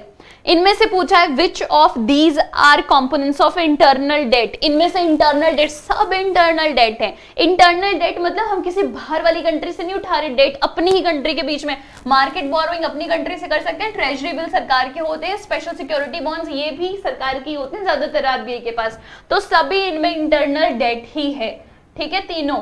Okay, next question है which of the following are the example of transfer payment. Transfer payment का जो example है वो है हमारे पास अनएम्प्लॉयमेंट अलाउंसेस, फिर है हमारे पास सोशल सिक्योरिटी पेमेंट, और फिर है ओल्ड एज पेंशन। ये सब ट्रांसफर पेमेंट के एग्जाम्पल है हमारे पास, और राइट आंसर है C. Next is which finance commission has used forest cover as a criteria for horizontal distribution of resources in India. ध्यान से सुनो, अगर आपने 14th फाइनेंस कमीशन की रिपोर्ट पढ़ी होगी तो ये साफ साफ लिखा हुआ था उसमें, है ना। सो इसका आंसर है 14th finance commission of India. 14th finance commission के जो चेयरमैन थे वो थे YV रेड्डी। फाइन, अभी 15th फाइनेंस कमीशन चल रही है जिसने रिपोर्ट दे दी है, और उसके 15th फाइनेंस कमीशन के चेयरमैन हैं NK सिंह। याद रखना, इनकी रिपोर्ट्स पढ़ लेना, बड़ी इंपॉर्टेंट है, ठीक है, पेपर के लिए। चलिए, next is which with reference to Indian economy consider the following. Alright, bank rate, open market operation, public debt and public revenue. इनमें से पूछ रहे हैं मॉनेटरी पॉलिसी के कंपोनेंट कौन कौन से हैं। अगर याद होगा, मॉनेटरी पॉलिसी 2 तरह की होती है, quantitative and qualitative. Quantitative policy सबसे इंपॉर्टेंट होती है, और क्वांटिटेटिव पॉलिसीज में आते हैं बैंक रेट आता है, ओपन मार्केट ऑपरेशंस आते हैं, ये दोनों नहीं आते। तो करेक्ट आंसर है 1 and 2। Bank rate, open market operations and reserve ratio, ये 3 आती हैं हमारी क्वांटिटेटिव रेशोज में। तो यही 2 ऑप्शन जा रही थी, ये 2 ऑप्शन नहीं जा रही थी, ठीक है। Next, Which of the following contains the famous Gayatri mantra? Gayatri mantra हमने ऋग्वेदा से लिया है, 4 वेद है हमारे, ऋग्वेद, सामवेद, यजुर्वेद, अथर्ववेद, और गायत्री मंत्र कहां से लिया है? ऋग्वेद से लिया है। और वो भी किसने लिखा था? फटाफट कमेंट करना, नीचे जरूर कमेंट कर देना, फिर भी मैं बता देती हूँ। गायत्री देवी के लिए, जो माना जाता है गॉडेस के लिए, और विश्वामित्रा ने लिखा था ऐसा बोला जाता है। ठीक है, next, The first Muslim ruler to introduce the system of price control. Alauddin Khilji था बड़ा क्रूअल, लेकिन दिमाग बतेरा था उसमें। ठीक है, तो इट वाज अलाउद्दीन खिलजी। जलालुद्दीन खिलजी का नेफ्यू था, बाद में सन इन लॉ बन गया। अलाउद्दीन खिलजी बहुत ज्यादा पावरफुल था और उसने पूरे किंगडम को अपने कंट्रोल में रखा था। उलुग खान को मारा था, उसके बाद वो जाकर बड़ा फेमस हो गया था अलाउद्दीन खिलजी। पद्मावत मूवी, पद्मावती, राजा रतन रावल, वो सारी उसी की स्टोरीज हैं। ठीक है, चलिए आगे चलते हैं। What was the charge against बाल Gangadhar Tilak for which he was sentenced to 6 years in transportation in July 1908? बाल गंगाधर तिलक अखबारें लिखते थे और मैगजीन्स लिखते थे, वीकलीज लिखते थे, जर्नल्स लिखते थे, और उसमें अंग्रेजों के खिलाफ लिखते थे ताकि लोग पढ़ें और उन्हें समझ आए कि अंग्रेज करना क्या चाहते हैं उनके साथ। ठीक है, तो ये सब चीजें उनके अगेंस्ट सेडिशन का लगा था चार्ज कि वो जानबूझ के लोगों को भड़का रहे हैं। So writers for sedition writing in his paper Kesari, उन्होंने केसरी न्यूज़पेपर चलाया था जिसको कि वो खुद लिखते थे, और केसरी को वो लिखते थे मराठी भाषा में। ये मराठी भाषा की थी। उनका एक और मैगजीन थी मराठा, मराठा को वो इंग्लिश में, देखो इंटरेस्टिंग कितना है, केसरी को मराठी में लिखते थे और जिसका नाम मराठा था उसको इंग्लिश में लिखते थे। ठीक है, आगे चलते हैं। The most important poet at the court of Mahmud of Ghajni, who wrote Shahnama and is regarded as the immortal Homer of the East, was Firdausi. Firdausi, हालांकि ये जो उत्तबी है ना, ये भी गजनी के टाइम का ही था, लेकिन ये लिखा था फिरदौसी ने, इमॉर्टल होमर्स ऑफ ईस्ट। ठीक है, शाहनामा फिरदौसी ने लिखा था। नूर जहां is associated with the construction of, क्या बनाया था इसने? पहला, हर हस्बैंड टॉमेट शाहदरा। बिल्कुल, नूरजहां कौन थी? She was the wife of Shah Jahan. Shah Jahan ने इसका नाम अपने ही नाम पे रखा था। शाहजहां का पूरा नाम था नूरुद्दीन जहांगीर, सॉरी शाहजहां की तो ये मदर हुई, जहांगीर की वाइफ थी नूरजहां, उसका पूरा नाम था नूरुद्दीन जहांगीर, और उसने अपने ही नाम से निकालकर अपनी वाइफ का नाम रखा था नूरजहां, जहां का नूर। ठीक है, and she was his girlfriend from childhood, बड़े छोटे होने से, और उसने काफी शादियां की थी और ये उसकी 20th वाइफ थी, मेरे ख्याल से 20वीं वाइफ थी नूरजहां। उसके बाद उसने कोई शादी नहीं करी थी, लेकिन है ना, और ये सबसे पहली भी थी जिससे वो शादी करना चाहता था। तो इनकी जो शादियां होती थी वो रिलेशंस होते थे ताकि वो अपने किंगडम को बढ़ावा दे सके आगे। ठीक है, तो क्या किया था? ये करेक्ट है, उसने ये किया था। और उसने हर फादर्स इतिमाद उद दौलाज टॉम एट आगरा भी उसने बनाया था। उसका जो फादर था ना नूरजहां का, ये अकाउंटेंट था अकबर के, उसमें अकबर के किंगडम के टाइम पर ये एक अकाउंटेंट था। ठीक है, और क्योंकि ये एक अकाउंटेंट की बेटी थी इसीलिए जहांगीर को इससे जल्दी शादी करने नहीं मिली, मतलब इसके खिलाफ थे, राइट। और last Akbar's tomb at Sikandra, ये उसने नहीं बनाया है, वो तो अकबर का टॉम क्यों बनाएंगे, उसकी तो शादी नहीं होने दी थी अकबर ने, है ना। So both 1 and 2 is the correct answer. चलिए आगे चलते हैं। हाँ, बाबर्स ऑटोबायोग्राफी कॉल्ड तुजुके बाबरी और Baburnama, which is reckoned among the most enthralling and romantic work in the literature of all time. It is written in, कौन सी भाषा में लिखी गई थी? ये लिखी गई थी तुर्की में। I am still not confirm about it, क्योंकि मुझे लग रहा है कि ये शायद पर्शियन में लिखी है। एक बार चेक कर लेंगे, अभी आप तुर्की नोट कर लेना, अगर कुछ चेंज होगा तो फिर I let you know in comment section. ठीक है, ऑलराइट, चलिए नेक्स्ट। और हाँ, ये जो तुजुके बाबरी थी ये लिखी थी अबुल फैजल ने। ठीक है, और आईने अकबरी भी उसी ने लिखी थी, ना Aine Akbari was the part of Tuzuk-e Babri. ठीक है, बट इसकी लैंग्वेज अभी तो मैंने आपको तुर्की बता दी, लेकिन फिर भी अगर कोई चेंज होगा तो मैं कमेंट सेक्शन में लिख के बता दूंगी आपको। ठीक है, okay, next is of the following who did not revolt against Aurangzeb. इनमें से किसने रिवोल्ट नहीं किया था? किसने नहीं किया था? शाइस्ता खान ने रिवोल्ट नहीं किया था औरंगजेब के खिलाफ। जाट ने, सतनामीज ने और प्रिंस अकबर, ये वो अकबर नहीं है जिसकी अब बात, मेन अकबर, लेकिन औरंगजेब के टाइम पर तो अकबर था ही नहीं, है प्रिंस अकबर की बात हो रही है, उसने, इन सभी ने रिवोल्ट किया था। विच art did Jahangir patronise in particular? Jahangir के टाइम पर पेंटिंग्स बहुत आगे बढ़ी थी, ठीक है, उसने बहुत बढ़ावा दिया था मुगल पेंटिंग्स को, तो ये पेंटिंग्स ही है, और कुछ किया भी नहीं था उसने, ज्यादा कोई कंस्ट्रक्शन नहीं करी थी। जम्मू कश्मीर में जाकर 2 बाग बनाए थे, निशात बाग और शालीमार बाग, और कुछ नहीं किया था, ठीक है। यहाँ पे देखो, which of the following folk music pair is not correctly matched? तो देखो, भगवती कर्नाटका म्यूजिक से आया है, बनावन कश्मीर से आया है, बाउल वेस्ट बंगाल से आया है, और अल्लाह जो है वो महाराष्ट्र से नहीं आया है, ठीक है। तो ये था करेक्ट आंसर, बाकी सभी करेक्टली मैच थे। जिसने भी क्वेश्चन बनाए हैं बड़ी सोच समझ कर बनाए हैं, है ना। चलिए, काफी डीप में बनाए और काफी अच्छी तैयारी होगी जब इनके बारे में रिसर्च करोगे। देखो, मॉक टेस्ट का मतलब ये नहीं होता कि मॉक टेस्ट से सीधे सीधे क्वेश्चन आ जाए आपको पेपर में। मॉक टेस्ट का मतलब होता है कि आपको एक चीज मिली है जो आपको नहीं आती है, now you go and study it. हो सकता है जब आप इसके बारे में रिसर्च करोगे, स्टडी करोगे, तो आपको नई चीजें पता चलेंगी और वहां से क्वेश्चन आ जाएगा पेपर में, ठीक है। ऑलराइट, चलिए, Which of the following is considered to be the characteristic pottery of Indus Valley civilization? तो Indus Valley civilization में जो characteristic pottery है वो थी black and red color ware, ठीक है, black और red color के घड़े। चलिए, next is a protein deficiency disorder। कौन सा इसमें से प्रोटीन डेफिशिएंसी छोटे बच्चों में होता है यार? स्कर्वी विटामिन सी से होता है, एनीमिया भी विटामिन से होता है, और आयरन की कमी से होता है। तो बच गया क्वाशियरकॉर, जो कि प्रोटीन की डेफिशिएंसी से होता है, बच्चों की ग्रोथ नहीं हो पाती, ठीक है, क्वाशियरकॉर।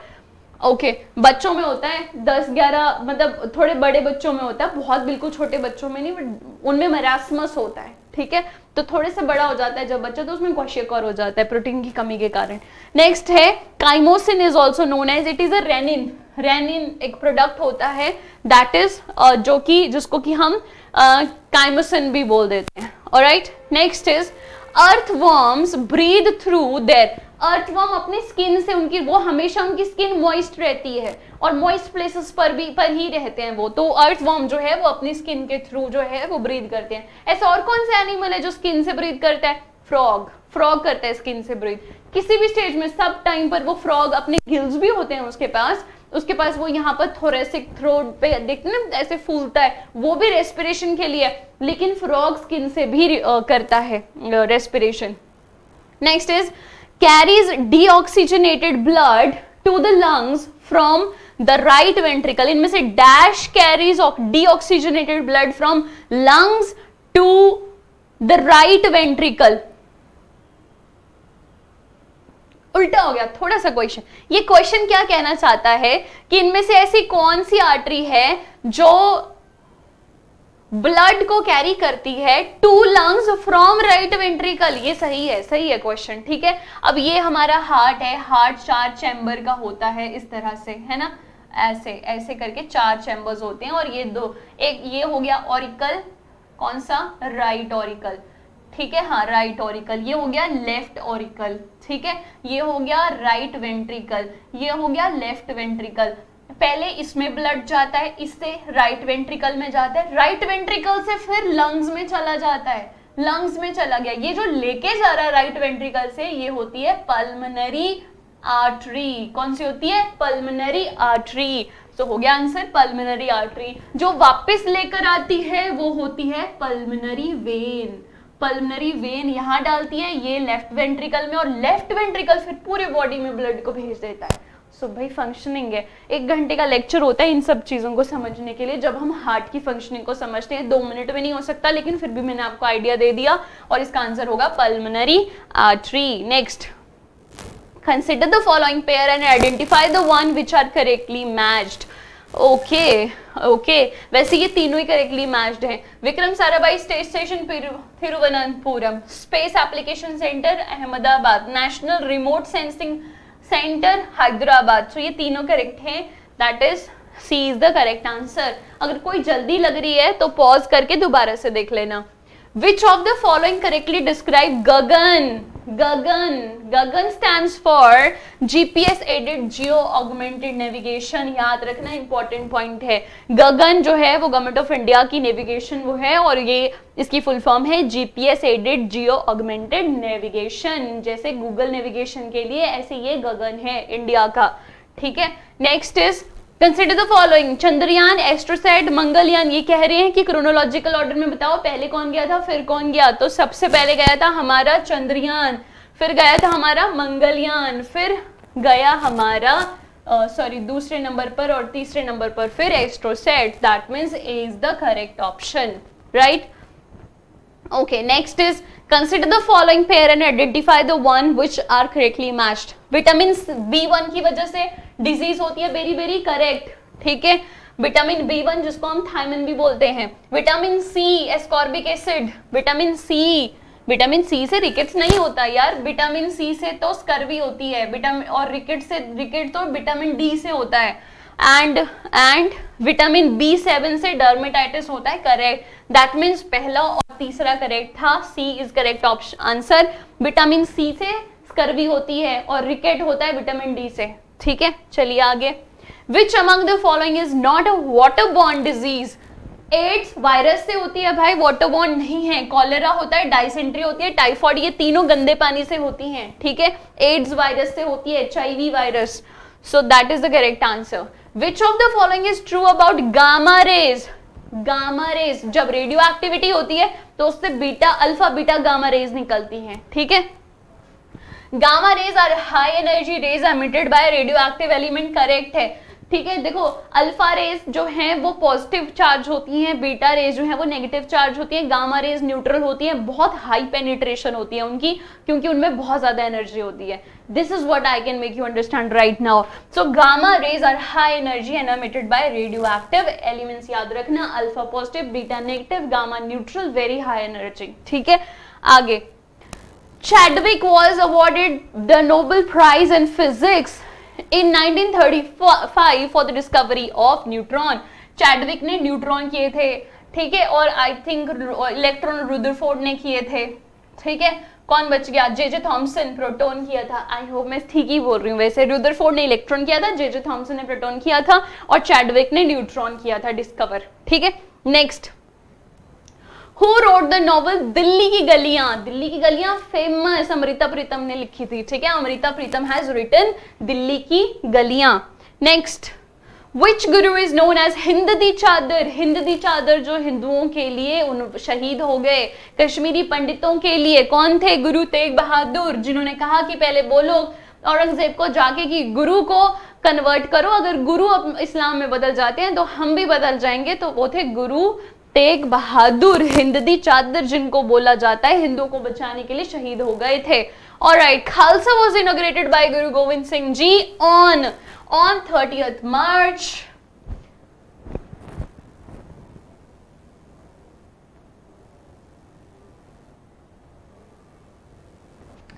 'बैसाखी वाले दिन किया था, है ना? सो ये गलत हो गया इधर, इट शुड बी 13 मार्च 1699 को हुआ था। ठीक है, चलिए, फिर भी कोई चेंज होगा कमेंट सेक्शन में, मैं कोई भी चेंज डाल दूंगी, बट अदरवाइज मुझे जहां तक लग रहा है ये बैसाखी वाले दिन हुआ था 13 मार्च 1699 को। चलिए, next is While in prison, Bhagat Singh and 2 other patriots wrote a letter to Lord Irwin, wherein they asked Lord Irwin को उन्होंने एक लेटर लिखा था, भगत सिंह ने एंड 2 अदर पेट्रियोट्स ने लॉर्ड इरविन को एक लेटर लिखा। उसमें उन्होंने लिखा to be treated as prisoners of war and executed by firing squad and not by hanging. उन्होंने बोला था हमें फांसी मत दो, हमने किसी के साथ कोई गलत काम नहीं किया है, हम प्रिजनर्स ऑफ द वॉर हैं, अगर मारना है तो शूट करो हमें और मार दो, ठीक है, लेकिन हमें हैंग मत करो, और हमें कैसे ट्रीट करो? शहीदों की तरह। हम प्रिजनर्स ऑफ द वॉर हैं, हम वॉर पे थे, हम अपने देश को आजाद करने के लिए थे, लेकिन ऐसा उन्होंने नहीं किया। ठीक है, so that is the right answer. Who among the following is not connected with आदि ग्रंथ? आदि ग्रंथ पोथी साहिब गुरु अर्जन देव जी ने लिखा था, जिसमें उनकी खुद की और उनके पहले वाले गुरुओं की वाणियां थी। बंदा सिंह बहादुर का कोई लेना देना नहीं था इधर, है ना? So that was the thing. Okay, Baba Buddha ji पहले बुद्धा थे जिन्होंने जो ग्रंथी बने थे, वहां पर भाई मनी सिंह और भाई गुरदास जो थे वो इससे जुड़े हुए थे वहां पर, लेकिन यहाँ पर बंदा सिंह बहादुर का कोई रिलेशन नहीं बन रहा है। ठीक है, चलिए next is how many districts of Punjab share border with Pakistan. Pakistan के साथ 6 डिस्ट्रिक्ट कौन कौन सी हैं? ऊपर देखो, इधर से करते हैं स्टार्ट, नीचे फाजिलका, फिरोजपुर, तरन तारन, अमृतसर, गुरदासपुर, पठानकोट। हो गया, तो 6 हो गई। ठीक है, next which of the following district does not share border with Pakistan. Muktsar बीच में यार नहीं करता है ना, फाजिलका करता है, फिरोजपुर करता है, मुक्तसर यहाँ पे नहीं करता, तो Muktsar is the right. Firozpur करता है, तरन तारन करता है, फाजिलका भी करता है ना। फाजिलका बिल्कुल इधर देखें हम तो ये फाजिलका हो गया, ये फिरोजपुर हो गया, फिर ये तरन तारन हो गया, तीनों पाकिस्तान से लगते हैं। मुक्तसर यहाँ कहीं है तो नहीं करता। चलिए next is The sports ministry has approved the inclusion of 4 traditional indigenous games to be a part of Khelo India youth game. Sports ministry ने कहा है कि 4 नई गेम्स उन्होंने डाली हैं खेलो इंडिया में। तो ये पूछ रहे हैं 4 में से कौन सी एक ऐसी गेम है जो नहीं डाली है। तो देखो हमारे इंस्टाग्राम के ऊपर रोज करंट अफेयर होते हैं एवरीडे 3 बजे। अगर लाइव नहीं देख पाते तो आप पोस्ट हो जाती हैं वहां पे, आप कभी भी देख सकते हो उसको इंस्टाग्राम के ऊपर। सो डू वॉच इट, और उसमें हम रोज के करंट अफेयर्स कवर करते हैं। ये देखो गतका है, कलरी पट्टू भी है, थंगटा भी है, ये शिलंबन नहीं है। इसके अलावा एक और बोला था, दैट वाज मलखम। मलखम खंबे के ऊपर बैलेंस करना होता है। ये 4 स्पोर्ट्स ऐड किए हैं। कौन कौन से? गतका, कलरी पट्टू, थंगटा और मलखम। ये नहीं किया है, तो ये 4 किए हैं नए स्पोर्ट्स, नई गेम्स जो हैं वो ऐड किए हैं खेलो इंडिया गेम में। नेक्स्ट क्वेश्चन है Motilal Bora, a Congress veteran, Motilal Bora, a Congress veteran who led an active political life spanning 5 decades, passed away at the age of 93. He hailed from which state? जो मोतीलाल हैं, जो कि कांग्रेस के veteran थे, वो कौन से स्टेट से हैं? वो हैं मध्य प्रदेश से। ठीक है, okay. United Nations General Assembly selected which day of December in 2005 to celebrate International Human Solidarity Day? तो Human Solidarity हम 20th दिसंबर को मनाते हैं हर साल अभी, तो that is 20th is the answer. Anshu Malik, a 19-year-old female wrestler from which state won a silver in? तो अंशु मलिक जो है वो हरियाणा से हैं, जो कि रेसलर हैं, फीमेल रेसलर हैं। ठीक है, Anshu from Haryana, female wrestler. Next है India's first advanced hypersonic wind tunnel facility of DRDO has been inaugurated in which city? ये डीआरडीओ कर रहा है हैदराबाद में, और ये कैसी टनल होगी? एक ऐसी टनल होगी ऐसी राउंड सी, और इसके बीच में जो है वो कुछ जाएगा आगे, जैसे कोई भी चीज होती है इसमें हवा होगी अंदर वैक्यूम जैसा, और एयर में उसको धकेला जाएगा आगे, और उसकी बहुत ज्यादा स्पीड होगी। कितनी स्पीड होगी? Up to 5 Mac. 1 मैक मतलब 5 मैक तक इसकी स्पीड होगी। 1 मैक का मतलब होता है 1 Mach is equal to speed of sound in air. तो इसकी 5 मैक, सोचो जितनी फास्ट मेरी साउंड की स्पीड जा रही है या किसी की भी साउंड की स्पीड होती है उससे भी 5 गुना ज्यादा स्पीड से जाएगी। तो अगर कोई मुंबई से कोई चीज अहमदाबाद जा रही है तो वो 10-15 मिनट में पहुंच जाएगी, इतनी फास्ट स्पीड होगी इस हाइपरलूप की। तो ये कहां पर लॉन्च हुआ? हैदराबाद में। ठीक है, ये भी एक ट्रांसपोर्टेशन का वे होता है। आगे 35th edition of India-Indonesia coordinated patrol was conducted by navies of India and Indonesia in which area? 35th India-Indonesia की coordinated patrol मतलब exercise was conducted by navies, naval exercise India और इंडोनेशिया की।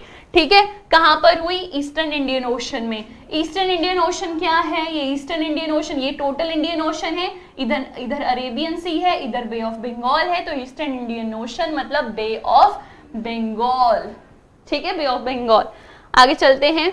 The Olympic council of Asia awarded the hosting right of 2030 and 2034 Asian games to which 2 countries respectively? 2030 के मिले Qatar को, 2034 के मिले Saudi Arabia को, और दोनों ही मिडिल ईस्ट कंट्रीज हैं। ठीक है, क्या क्या है?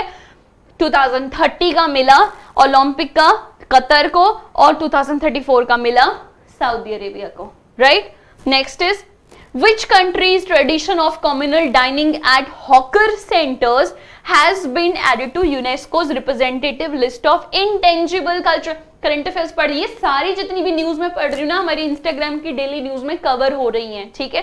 So do check it, Gyanam college search करना इंस्टाग्राम पे, यूल गेट इट, ठीक है। ताजा खबर आएगी, मरून कलर का उसके ऊपर लगा होगा, एवरीडे 3 o'clock होती है वैसे, ठीक है।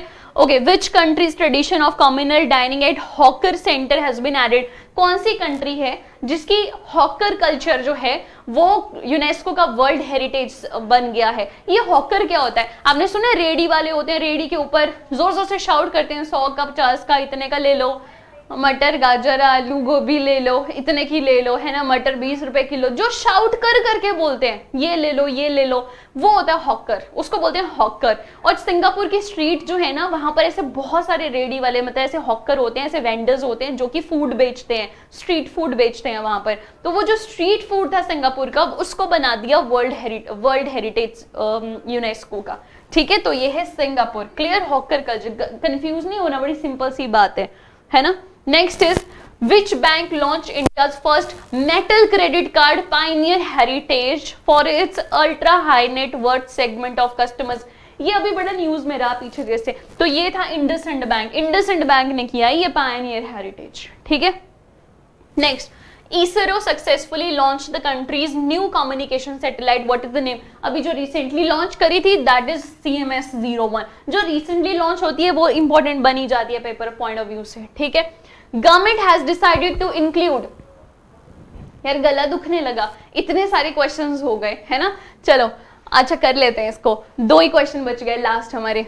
Government has decided to include which game henceforth in competition sports in all national and university game, कौन सा है इंक्लूड किया जो गेम के कंपटीशन स्पोर्ट में, नेशनल एंड यूनिवर्सिटी गेम में, वो है yoga. Yoga is one thing, जैसे अभी सिंगापुर की बात कर रहे थे ना हॉकर की, वो उनका हेरिटेज है, ऐसे योगा इंडिया का हेरिटेज है यार, पुराने टाइम से चलता आ रहा है, तो क्यों ना बढ़ावा दें उसे, ठीक है। So that is yoga. And last and final question of this session, that is smile, है ना मेरे फेस पे, कोई बात नहीं। चलो देखो, an international day is celebrated on September 2 to highlight which fruit. 2 सितंबर को कोकोनट डे मनाते हैं हम, कोकोनट डे, ठीक है। Coconut is very important fruit, बहुत सारे फायदे हैं इसकी, कोकोनट की जो पानी होता है इसे लेकर कोकोनट मिल्क एंड जो भी इसकी और भी इसके अंदर से क्या निकलता है, कोकोनट जो ड्राइड निकलता है वो भी, तो हर एक चीज है, ठीक है, इंपॉर्टेंट है। दैट इज इट यार, अच्छे लेवल के क्वेश्चन थे सारे, बहुत अच्छे क्वेश्चंस थे जो कि आपको पेपर में, देखो अगर क्वेश्चन यहां से डायरेक्ट नहीं आए कोई पेपर में, तो कितने सारे कॉन्सेप्ट क्लियर हो रहे हैं, उन कॉन्सेप्ट से घुमा फिरा के क्वेश्चन आ जाएगा अगर सीधा सीधा डायरेक्ट क्वेश्चन, क्योंकि जीके इतनी वास्ट है जिसका कोई एंड नहीं है ना। हम ये तो नहीं कह सकते आपको कि सब कुछ यहीं से आएगा आपको, है ना, लेकिन ये जरूर कह सकते हैं कि जो कुछ हम पढ़ा रहे हैं उनमें से आ सकता है ना। डायरेक्ट क्वेश्चन ना आए लेकिन कॉन्सेप्ट तो यूज हो जाएंगे पेपर में, और पीपीएससी तो it is all about concept, कितने रट्टे लगा लोगे, हर चीज को रट्टा नहीं लग पाएगा, है ना। सो चलिए, that is it, I hope you have enjoyed the session. अगर कोई चीज में, कोई आंसर में कोई प्रॉब्लम है, कोई डिस्क्रिपेंसी है, तो हम आप कमेंट कर सकते हो और हम दोबारा से उस चीज को या तो करेक्ट कर देंगे, या फिर अगर आपको लगता है कि कोई ऐसा पॉइंट है जो आपको समझना है, जिसकी और डिटेल आपको चाहिए, तो वो भी आप कमेंट कर दो, हम उस पर एक नई वीडियो बना देंगे। Alright, thank you so much. ਸਤਿ ਸ਼੍ਰੀ ਅਕਾਲ ਜੀ, ਸਭ ਤੋਂ ਪਹਿਲਾਂ ਸਵਾਗਤ ਹੈ ਤੁਹਾਡਾ ਗਿਆਨਮ ਦੇ ਡਿਜੀਟਲ ਪਲੇਟਫਾਰਮ ਉੱਤੇ। ਸੋ ਗਾਇਜ਼, ਅੱਜ ਆਪਾਂ ਮੌਕ ਟੈਸਟ 5 ਡਿਸਕਸ ਕਰਨ ਜਾ ਰਹੇ ਹਾਂ, ਤਾਂ ਦੇਖਦੇ ਹਾਂ ਕੌਣ ਸੈਕਸ਼ਨ ਦੇ ਅੰਦਰ ਆਪਾਂ ਨੂੰ ਕਿਹੋ ਜਿਹੇ ਕੁਐਸਚਨ ਪੁੱਛੇ ਗਏ ਨੇ। ਤੇ ਗਾਇਜ਼ ਆਪਾਂ 20 ਦੇ 20 ਕੁਐਸਚਨ ਡਿਸਕਸ ਕਰਾਂਗੇ 1 ਬਾय 1 ਕਰਕੇ। ਸੋ ਦੇਖਦੇ ਹਾਂ ਗਾਇਜ਼ ਫਰਸਟ ਕੁਐਸਚਨ ਕਿਹੜੇ ਚੈਪਟਰ ਤੋਂ ਹੈ ਤੇ ਉਸ ਚ ਕੀ ਪੁੱਛਿਆ ਗਿਆ। ਸੋ ਗਾਇਜ਼ ਫਰਸਟ ਕੁਐਸਚਨ ਹੈ ਜਿਹੜਾ ਆਪਣੇ ਕੋਲੋਂ ਐਵਰੇਜ ਚੈਪਟਰ ਤੋਂ ਹੈ, the average age of 80 peoples of Dronacharya was 25। Okay, so या ਇੱਥੇ ਦੇਖੋ ਆਪਾਂ ਐਲੀਗੇਸ਼ਨ ਵਾਲਾ ਮੈਥਡ ਯੂਜ਼ ਕਰਾਂਗੇ। 18 ਪੀਪਲ ਨੇ, ਠੀਕ ਹੈ ਜੀ, ਉਹਨਾਂ ਦੀ ਜਿਹੜੀ ਐਵਰੇਜ ਹੈ, ਉਹਨਾਂ ਦੀ ਜਿਹੜੀ ਐਵਰੇਜ ਹੈ ਆਪਾਂ ਨੂੰ ਦੇ ਰੱਖੀ ਹੈ ਜੀ 25 ਸਾਲ। ਐਵਰੇਜ ਤੁਹਾਨੂੰ ਸਾਰਿਆਂ ਨੂੰ ਪਤਾ ਉੱਪਰ ਆਉਂਦਾ ਜੀ, ਠੀਕ ਹੈ ਜੀ। ਕਹਿੰਦਾ ਇਫ, ਜੇਕਰ ਕਹਿੰਦਾ ਉਹਨੇ ਕੀ ਕਿਹਾ, if the age of the Dronacharya was included, ਜੇਕਰ ਇੱਕ ਜਿਹੜਾ द्रोणाचार्य ਉਹਨੂੰ ਆਪਾਂ ਇਨਕਲੂਡ ਕਰ ਲਈਏ, if the age of the Dronacharya was included, the average age of the 19 people become 26। ਹੁਣ ਦੇਖੋ ਜਿਹੜੇ 19 ਪੀਪਲ ਦੀ ਹੈ, ਯਾਨੀ ਓਵਰਆਲ ਐਵਰੇਜ ਹੈ ਜਿਹੜੀ, ਉਹ ਕਿੰਨੀ ਹੋ ਗਈ ਜੀ 26 ਹੋ ਗਈ। ਤੇ ਆਪਾਂ ਨੇ द्रोणाचार्य ਦੀ ਜਿਹੜੀ ਏਜ ਹੈ ਉਹ ਫਾਈਂਡ ਆਊਟ ਕਰਨੀ ਹੈ। ਇਹ ਵੀ ਐਵਰੇਜ ਹੁੰਦੀ ਹੈ, ਇਹ ਓਵਰਆਲ ਐਵਰੇਜ ਹੁੰਦੀ ਹੈ, ਇੱਥੇ ਮੈਂ ਲਿਖ ਵੀ ਦੇਣਾ ਓਵਰਆਲ, ਠੀਕ ਹੈ, 19 ਲੋਕਾਂ ਦੀ, ਠੀਕ ਹੈ ਜੀ। ਹੁਣ ਮੈਥਡ ਤੁਹਾਨੂੰ ਸਾਰਿਆਂ ਨੂੰ ਪਤਾ ਹੈ ਜੀ, this minus this, ਹਾਂਜੀ this minus this, ਕੀ ਕਰਾਂਗੇ ਜੀ, x minus 18 sorry x minus 26 is equal to 18, ਅੱਗੇ जी 26 minus 25 upon 1, like ये वाला, ठीक है जी, like this, clear हो गया जी ये चीज। सो इथे 1 आ गया, 1 नाल 1 कट गया जी, x is equal to 18 plus 26 that is equal to 44 years, clear है जी। x की see the age of the Dronacharya, clear है जी। सो गाइस ये वाला क्वेश्चन ਆਪਾਂ ਨੇ एलिगेशन ਨਾਲ ਕਰ ਲਿਆ। एलिगेशन एक वंडरफुल मेथड है जो कि ਸਾਰਿਆਂ ਨੂੰ ਆਉਣਾ ਚਾਹੀਦਾ ਹੈ, क्लियर है जी ये चीज। सो नेक्स्ट क्वेश्चन देखते हैं जी, क्वेश्चन नंबर 2 है ਜਿਹੜਾ ਉਹ ਇੱਕ ਆਪਣੇ ਕੋਲ ਸਿੰਪਲ ਇੰਟਰਸਟ ਦਾ क्वेश्चन है। ਇਹ ਸਮ ਆਫ ₹6400 ਇਜ਼ ਪਾਰਟਲੀ ਲੈਂਟ। ਓਕੇ, ਇਹਨੂੰ ਵੀ ਤੁਸੀਂ एलिगेशन ਨਾਲ ਕਰ ਸਕਦੇ ਹੋ, ਹਾਂਜੀ ਬਿਲਕੁਲ, ਇਹਨੂੰ ਵੀ ਤੁਸੀਂ एलिगेशन ਨਾਲ ਕਰ ਸਕਦੇ ਹੋ, ਬਿਲकुल ਕਿਦਾਂ, ਠੀਕ ਹੈ ਜੀ। ਸੋ ਸੈਕੰਡ क्वेश्चन अगेन एलिगेशन ਨਾਲ ਹੀ ਕਰ ਰਹੇ। ਇੱਕ ਪਾਸੇ ਮੈਂ ਲਿਖ ਲੈਣਾ, ठीक है जी, एक पासे में लिख लेना जी 4 हाँ कि 4% पर एनम, 4% पर एनम है जेड़ा वो इंटरेस्ट है, ठीक है जी, 4% पर एनम इंटरेस्ट है। एक पासे में लिख लेना 8% per annum, 8% per annum interest है, क्लियर है जी।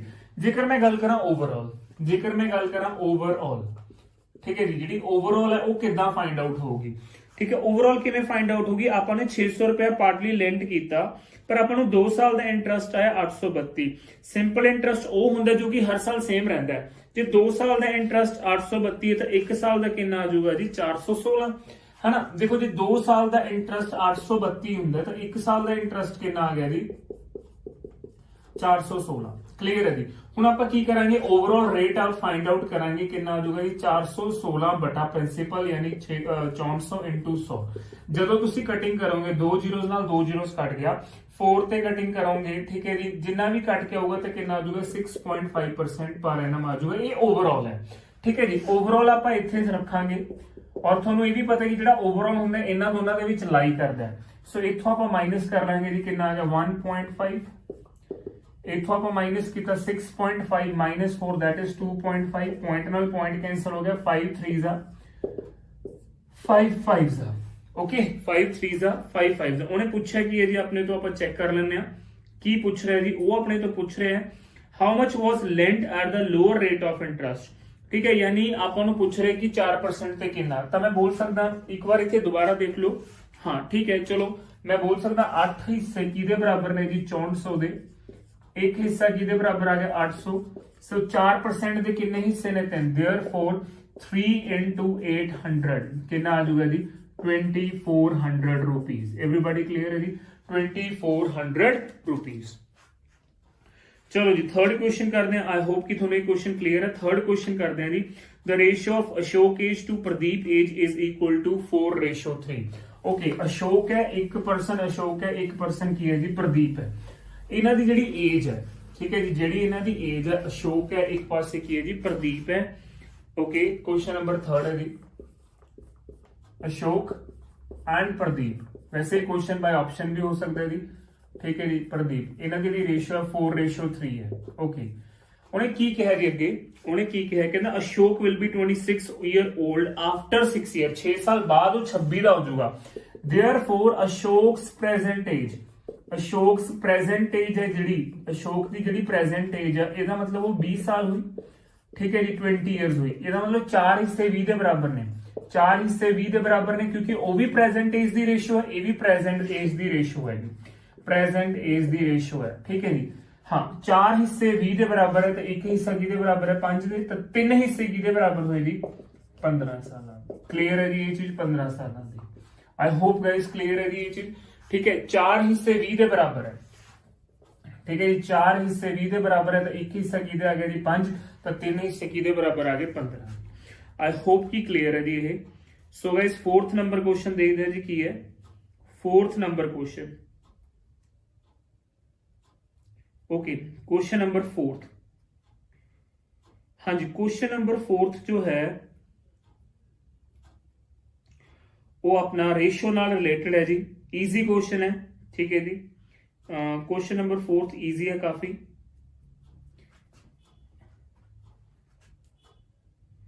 क्वेश्चन नंबर 4 राइट, चलो जी क्वेश्चन नंबर 4 मिल गया जी अपन।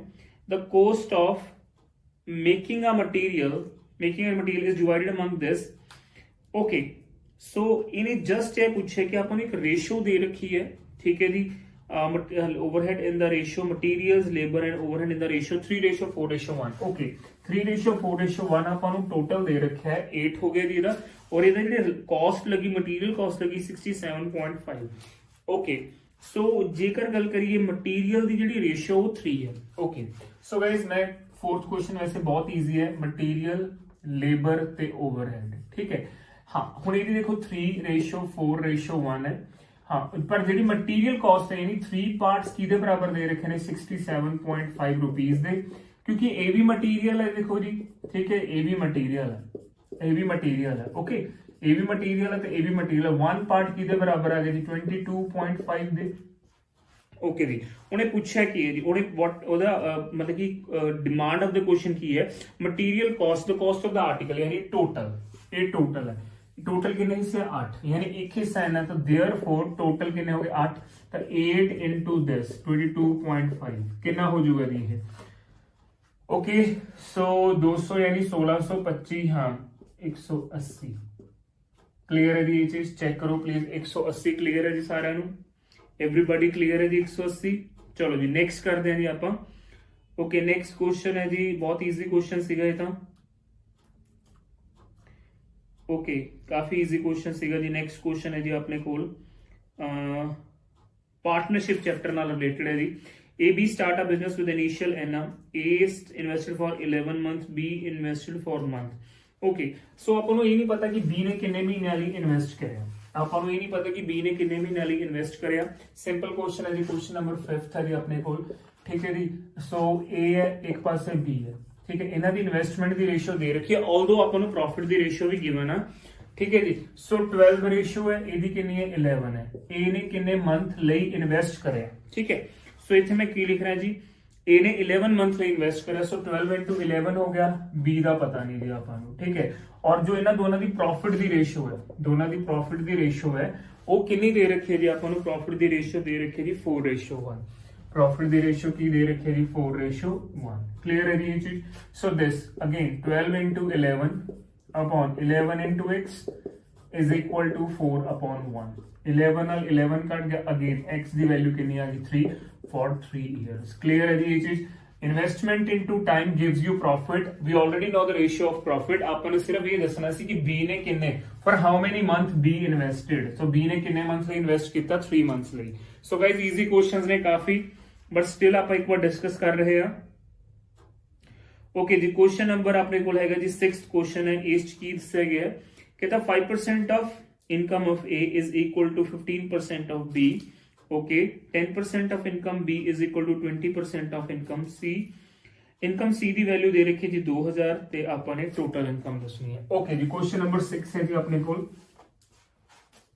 ਸੋ ਗਾਇਸ ਕੁਐਸਚਨ ਨੰਬਰ 6 ਕੀ ਕਹਿ ਰਿਹਾ ਜੀ, ਧਿਆਨ ਨਾਲ ਦੇਖਿਓ ਜੀ. ਹਾਂਜੀ 15% ਹੈ, 5% of income A, 5% of income A is equal to 15% of income B.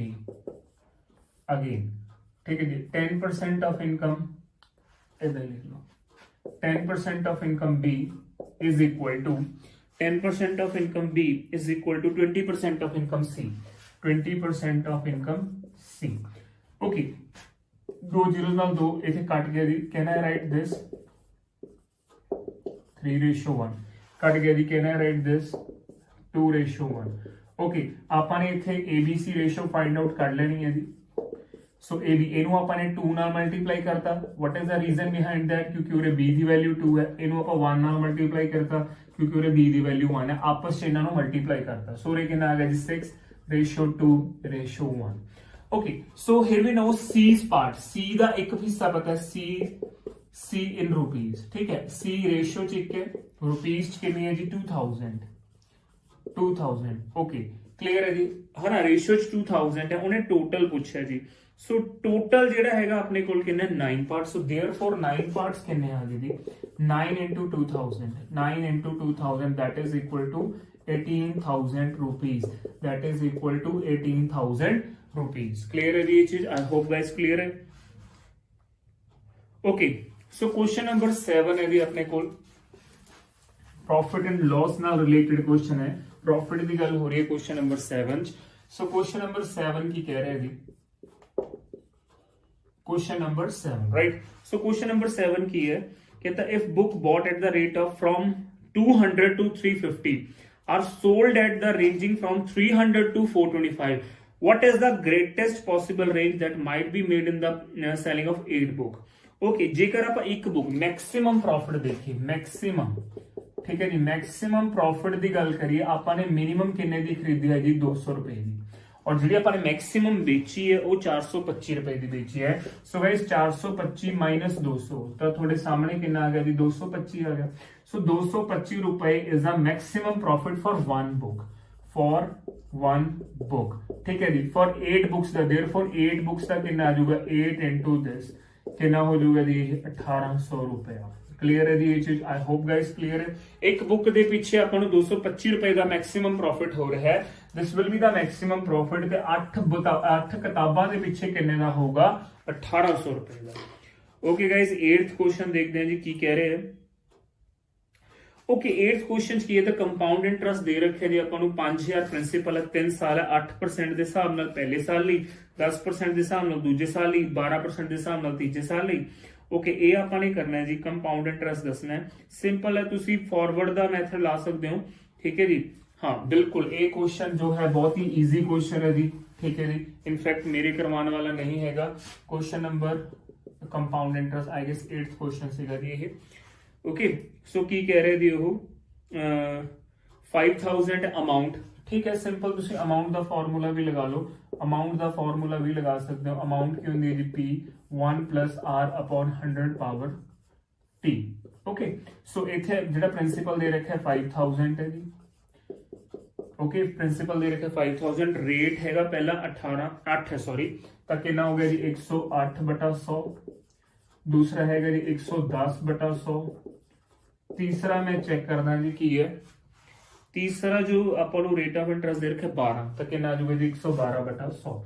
देखो जो कटदा तुसी कट दो, ठीक है, जो भी कट रहा है कट दो, जो तुसी इन्हें सॉल्व करोगे, so what should be the answer, please तुसी इन्हें सॉल्व करे कर लियो, ठीक है जी। What should be the answer 6652.8। एक गल याद रखो, इस क्वेश्चन के मैथड ਨੂੰ ਆਪਾਂ फॉरवर्ड वे भी कह ਦਿੰਦੇ ਆ, फॉरवर्ड डायरेक्शन। फॉरवर्ड डायरेक्शन ਚ ਕੀ ਹੁੰਦਾ याद रखियो, 100 ਜਿਹੜਾ ਹੈਗਾ ਉਹ ਹਮੇਸ਼ਾ डिनोमिनेटर ਤੇ ਹੀ ਲੱਗਦਾ, ਉੱਪਰ ਚਾਹੇ ਪਲੱਸ ਹੋਵੇ ਚਾਹੇ ਮਾਈਨਸ ਹੋਵੇ, ਚਾਹੇ ਪਲੱਸ ਹੋਵੇ ਚਾਹੇ ਮਾਈਨਸ ਹੋਵੇ, 100 ਜਿਹੜਾ ਹੈਗਾ ਹਮੇਸ਼ਾ ਨੀਚੇ ਲੱਗੂਗਾ। ਕਲੀਅਰ ਹੈ, ਚਾਹੇ ਤੁਸੀਂ ਇਹਨੂੰ ਅਮਾਉਂਟ ਦੇ ਫਾਰਮੂਲੇ ਨਾਲ ਕਰ ਰਹੇ ਹੋ, ਚਾਹੇ ਤੁਸੀਂ ਇਹਨੂੰ ਫਾਰਵਰਡ ਡਾਇਰੈਕਸ਼ਨ ਨਾਲ ਕਰ ਰਹੇ ਹੋ, ਗੱਲਬਾਤ ਇੱਕੋ ਹੀ ਹੈ ਜੀ। ओके, सो नेक्स्ट क्वेश्चन करते हैं जी, क्वेश्चन नंबर 9th की कह रहे जी। ओके, क्वेश्चन नंबर 9th की कह रहे जी अपन वो A ते B देयर आर 2, एक पासे A तो B जांदा 16 दी एंड रिटर्न करदा जी वो बेयर फुट नाल 9 दी स्पीड नाल। What is the average speed during the whole transaction, average speed दसनी है जी। हुण जदों डिस्टेंस सेम होवे, डिस्टेंस सेम होवे, प्रोवाइडेड अपन को पता नहीं कि डिस्टेंस है कि, but that should be same, अपन को इतना पता है कि वो सेम है, ठीक है जी, आपको इन्ना पता सेम है। तो एवरेज स्पीड दी जिहड़ी ओह है की नाम है जी, एवरेज स्पीड दी फॉर्मूला वो की है जी 2xy अपॉन x + y, ठीक है जी। कदों व्हेन डिस्टेंस की है कांस्टेंट है, डिस्टेंस की है सेम है, डिस्टेंस की है जी सेम है। क्लियर है, ओके। 2 पहली स्पीड कितनी है जी 16, दूसरी स्पीड कितनी है 9, इथे कितना आ गया जी 25। क्लियर है जी, इथे कितना आ गया 25। आई होप गाइस क्लियर है जी थोड़ी। हाँ, पहली स्पीड कितनी है 16, दूसरी स्पीड कितनी है 25, जब तुम इन्हें सॉल्व कर लोगे कितना आ जाएगा जी 11.52 km/h।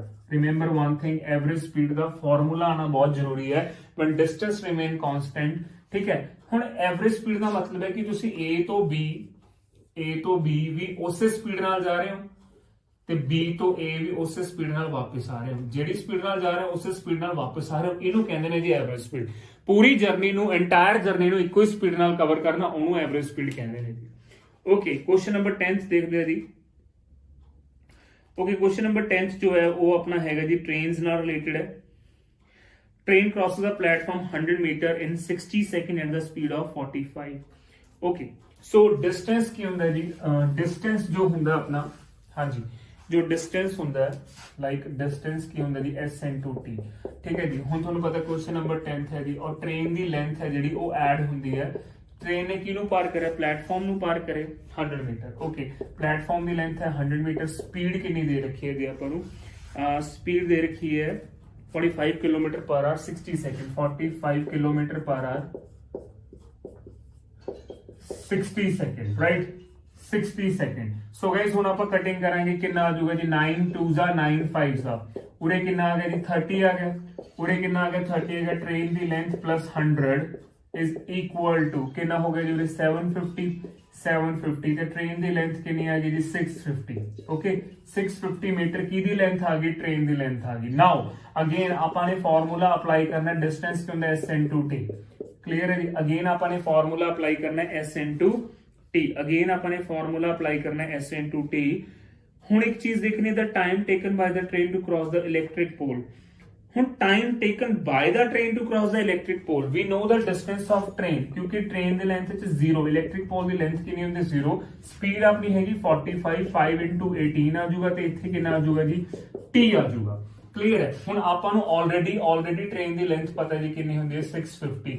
नाउ किवें नूं इदां लिख सकदा जी 650 into 18 upon 45 into 5। Okay, so guys cutting करते हैं जी उरे 9 2 जा 9 5 जा, ठीक है जी। इत्थे कितना आ गया जी 130 आ गया जी। कटिंग करके 5 दे टेबल से कट लिया जी। उरे भी कटिंग करते हैं, पहला किस से जा रहा है जी 2 ते जा रहा है, देन 6 ते। कितना आ गया टाइम, कितना आ गया जी 52 सेकंड्स, राइट। कितना टाइम आ गया 52 seconds, right. Easy question see guys, काफी इजी क्वेश्चन सी। ट्रेन की लेंथ पहला अपने प्लेटफॉर्म की लेंथ ऐड की। ट्रेन की लेंथ 0 इसलिए की क्योंकि एक पोल है, इलेक्ट्रिक पोल है, और पोल की लेंथ की होंदी है 0। पोल की लेंथ की होंदी है 0। नाउ अगला क्वेश्चन है जो बोट एंड स्ट्रीम नाल रिलेटेड है, वो की बोल रहे जी अपने कोल। Okay, a man row upstream 16 kilometre per hour, downstream 28 kilometre per hour. ठीक है जी, डाउनस्ट्रीम दे रखे है, अपस्ट्रीम दे रखे है। ठीक है जी, क्वेश्चन नंबर 11 है गाइस। हाँ जी, क्वेश्चन नंबर 11 है। डाउनस्ट्रीम दे रखे है, डाउनस्ट्रीम है ते अपस्ट्रीम है। अपस्ट्रीम दे रखे है जी। क्लियर है जी। Downstream as well as upstream both दे रखे ने। ओके, डाउनस्ट्रीम 16 दे रखे एंड टाइम दे रखे है ईच। ओके, पहली गल तो जी डाउन अपस्ट्रीम स्पीड होंदी है, स्पीड की होंदी है डिस्टेंस अपॉन टाइम। 16 किलोमीटर है, टाइम हैगा जी 5। ओके, डाउनस्ट्रीम कितना दे रखे है 16 28 अपॉन 5। ओके, 28 अपॉन 5, 28 है, स्पीड हैगी 5। सो गाइस उरे कितना है 3.2 किलोमीटर पर आवर, उरे कितना है 5.6 किलोमीटर पर आवर। क्लियर है। नाउ ठीक है, now b minus w is equal to 3.2 kilometre per hour, b plus w is equal to 5.6 kilometre per hour. अच्छा, उन्हें पूछा की है जी आपने, तो उन्हें पूछा की है जी एवरीबडी, तुसी ध्यान नाल पढ़ो। उन्हें पूछा की है, उन्हें पूछा the velocity of the current, यानी आपां नूं की पूछा जी w पूछा, यानी जेकर मैं b plus w minus b minus w कर दूंगा तो इतने पॉजिटिव आ जाऊगा क्योंकि बाहर है। सो 5 माइनस 6 माइनस 3.2, सो इतने कितना आ गया जी 2w आ गया, इथों कितना आ गया जी 2.4। So what is the value of w, velocity of current कितना हो गया 1.2 kilometre per hour, 1.2 kilometre per hour. I hope guys ਤੁਹਾਨੂੰ क्लियर है जी। So next question is question number 12। सो देख गए जी क्वेश्चन नंबर 12 च अपने तो की पूछा गया जी। सो गाइस क्वेश्चन नंबर 12 च अपने को की है टाइम एंड वर्क दा क्वेश्चन है। सो क्वेश्चन नंबर 12 च अपन पूछा गया जी कि दो पर्सन ने A and B, A can do a piece of work in 45 days, B 40 days। सो कहना इन्हों ने कुछ समय इकट्ठे काम किया, they began the work together, but after A left some days and B finished the remaining work in 23 days. After how many days did A leave? Sorry. So सब तो पहला ਆਪਾਂ ਕੀ ਕਰਾਂਗੇ ਜੀ क्वेश्चन नंबर 12 ਚ A ਹੈ ਜਿਹੜਾ ਉਹਦੇ ਆਪਾਂ days ਲਿਖ ਲਏ 45 days and B ਹੈ ਜਿਹੜਾ ਉਹਦੇ ਆਪਾਂ days ਲਿਖ ਲੈਣੇ ਆ 40 days। ਸਭ ਤੋਂ ਪਹਿਲਾਂ ਆਪਾਂ ਇਹਨਾਂ ਦਾ LCM ਲੈਣੇ ਆ ਜੀ। ठीक है, सब तो पहला तुमने की करना होंगे, हमेशा एलसीएम लेना है। तो ਇਹਦਾ एलसीएम जे तुम 180 ਲਾਓਗੇ, 180 ਤੇ 45 ਤਾਂ ਕੱਟ ਰਿਹਾ बट 40 नहीं ਕੱਟ ਰਿਹਾ। सो गाइस मैं ਇਹਨਾਂ ਦਾ एलसीएम लेना 360 यूनिट यानी 180 ਦਾ डबल। ठीक है जी। सो ए एक दिन ए इज 1 डे वर्क कितना होया, ए एक दिन कितने यूनिट बना रहा है जी 360 divide by 45। As you all know it's very basic step. ठीक है जी, कितना आ जाऊगा जी ये 8 ਤੇ ਗਿਆ यानी 8 यूनिट्स आ गए। B similarly B's 1 day work कितना आ जाऊगा 360/40 that is equal to 9 units। ठीक है जी, B alone complete the remaining work in 23 days therefore B's 23 days work, therefore B's 23 days work, therefore B's 23 days work, therefore B's 23 days work कितना आ जाऊगा जेकर मैं 23 ਨੂੰ 9 ਨਾਲ multiply ਕਰਾਂ। ठीक है जी, 23 into 9 क्लियर है जी ये चीज। सो गाइस कितना आ गया जी 207 आ गया यूनिट्स। ਹੁਣ ਇਹ ਜਿਹੜਾ ਕੰਮ ਹੈ ਇਹਨਾਂ ਨੇ ਇਕੱਠੇ ਨਹੀਂ ਕੀਤਾ, ਇਹ ਸਿਰਫ B ਨੇ ਕੀਤਾ। ਸੋ ਕੀ ਕਰਾਂਗੇ ਜੀ 360 ਚੋਂ ਆਪਾਂ 207 ਯੂਨਿਟ ਘਟਾ ਲਾਂਗੇ ਯਾਨੀ 153 ਯੂਨਿਟਸ ਨੇ। ਇਹ ਜਿਹੜੇ 153 ਯੂਨਿਟਸ ਨੇ ਇਹ ਕੰਮ ਇਕੱਠੇ ਕਰਿਆ ਹੋਇਆ ਤੇ ਇੱਕ ਦਿਨ 'ਚ ਇਹ ਕਿੰਨਾ ਕੰਮ ਕਰਦੇ ਨੇ 8 ਤੇ 9। ठीक है, therefore 153 यूनिट्स ਨੂੰ ਬਣਾਉਂਦੇ ਹੋਏ ਕਿੰਨੇ ਦਿਨ ਲੱਗੇ ਇੱਕ ਦਿਨ 'ਚ ਇਹ 17 ਯੂਨਿਟ ਬਣਾਉਂਦੇ ਨੇ ਇਕੱਠੇ ਤਾਂ ਕਿੰਨੇ ਦਿਨ ਲੱਗੇ ਜੀ 9 ਦਿਨ।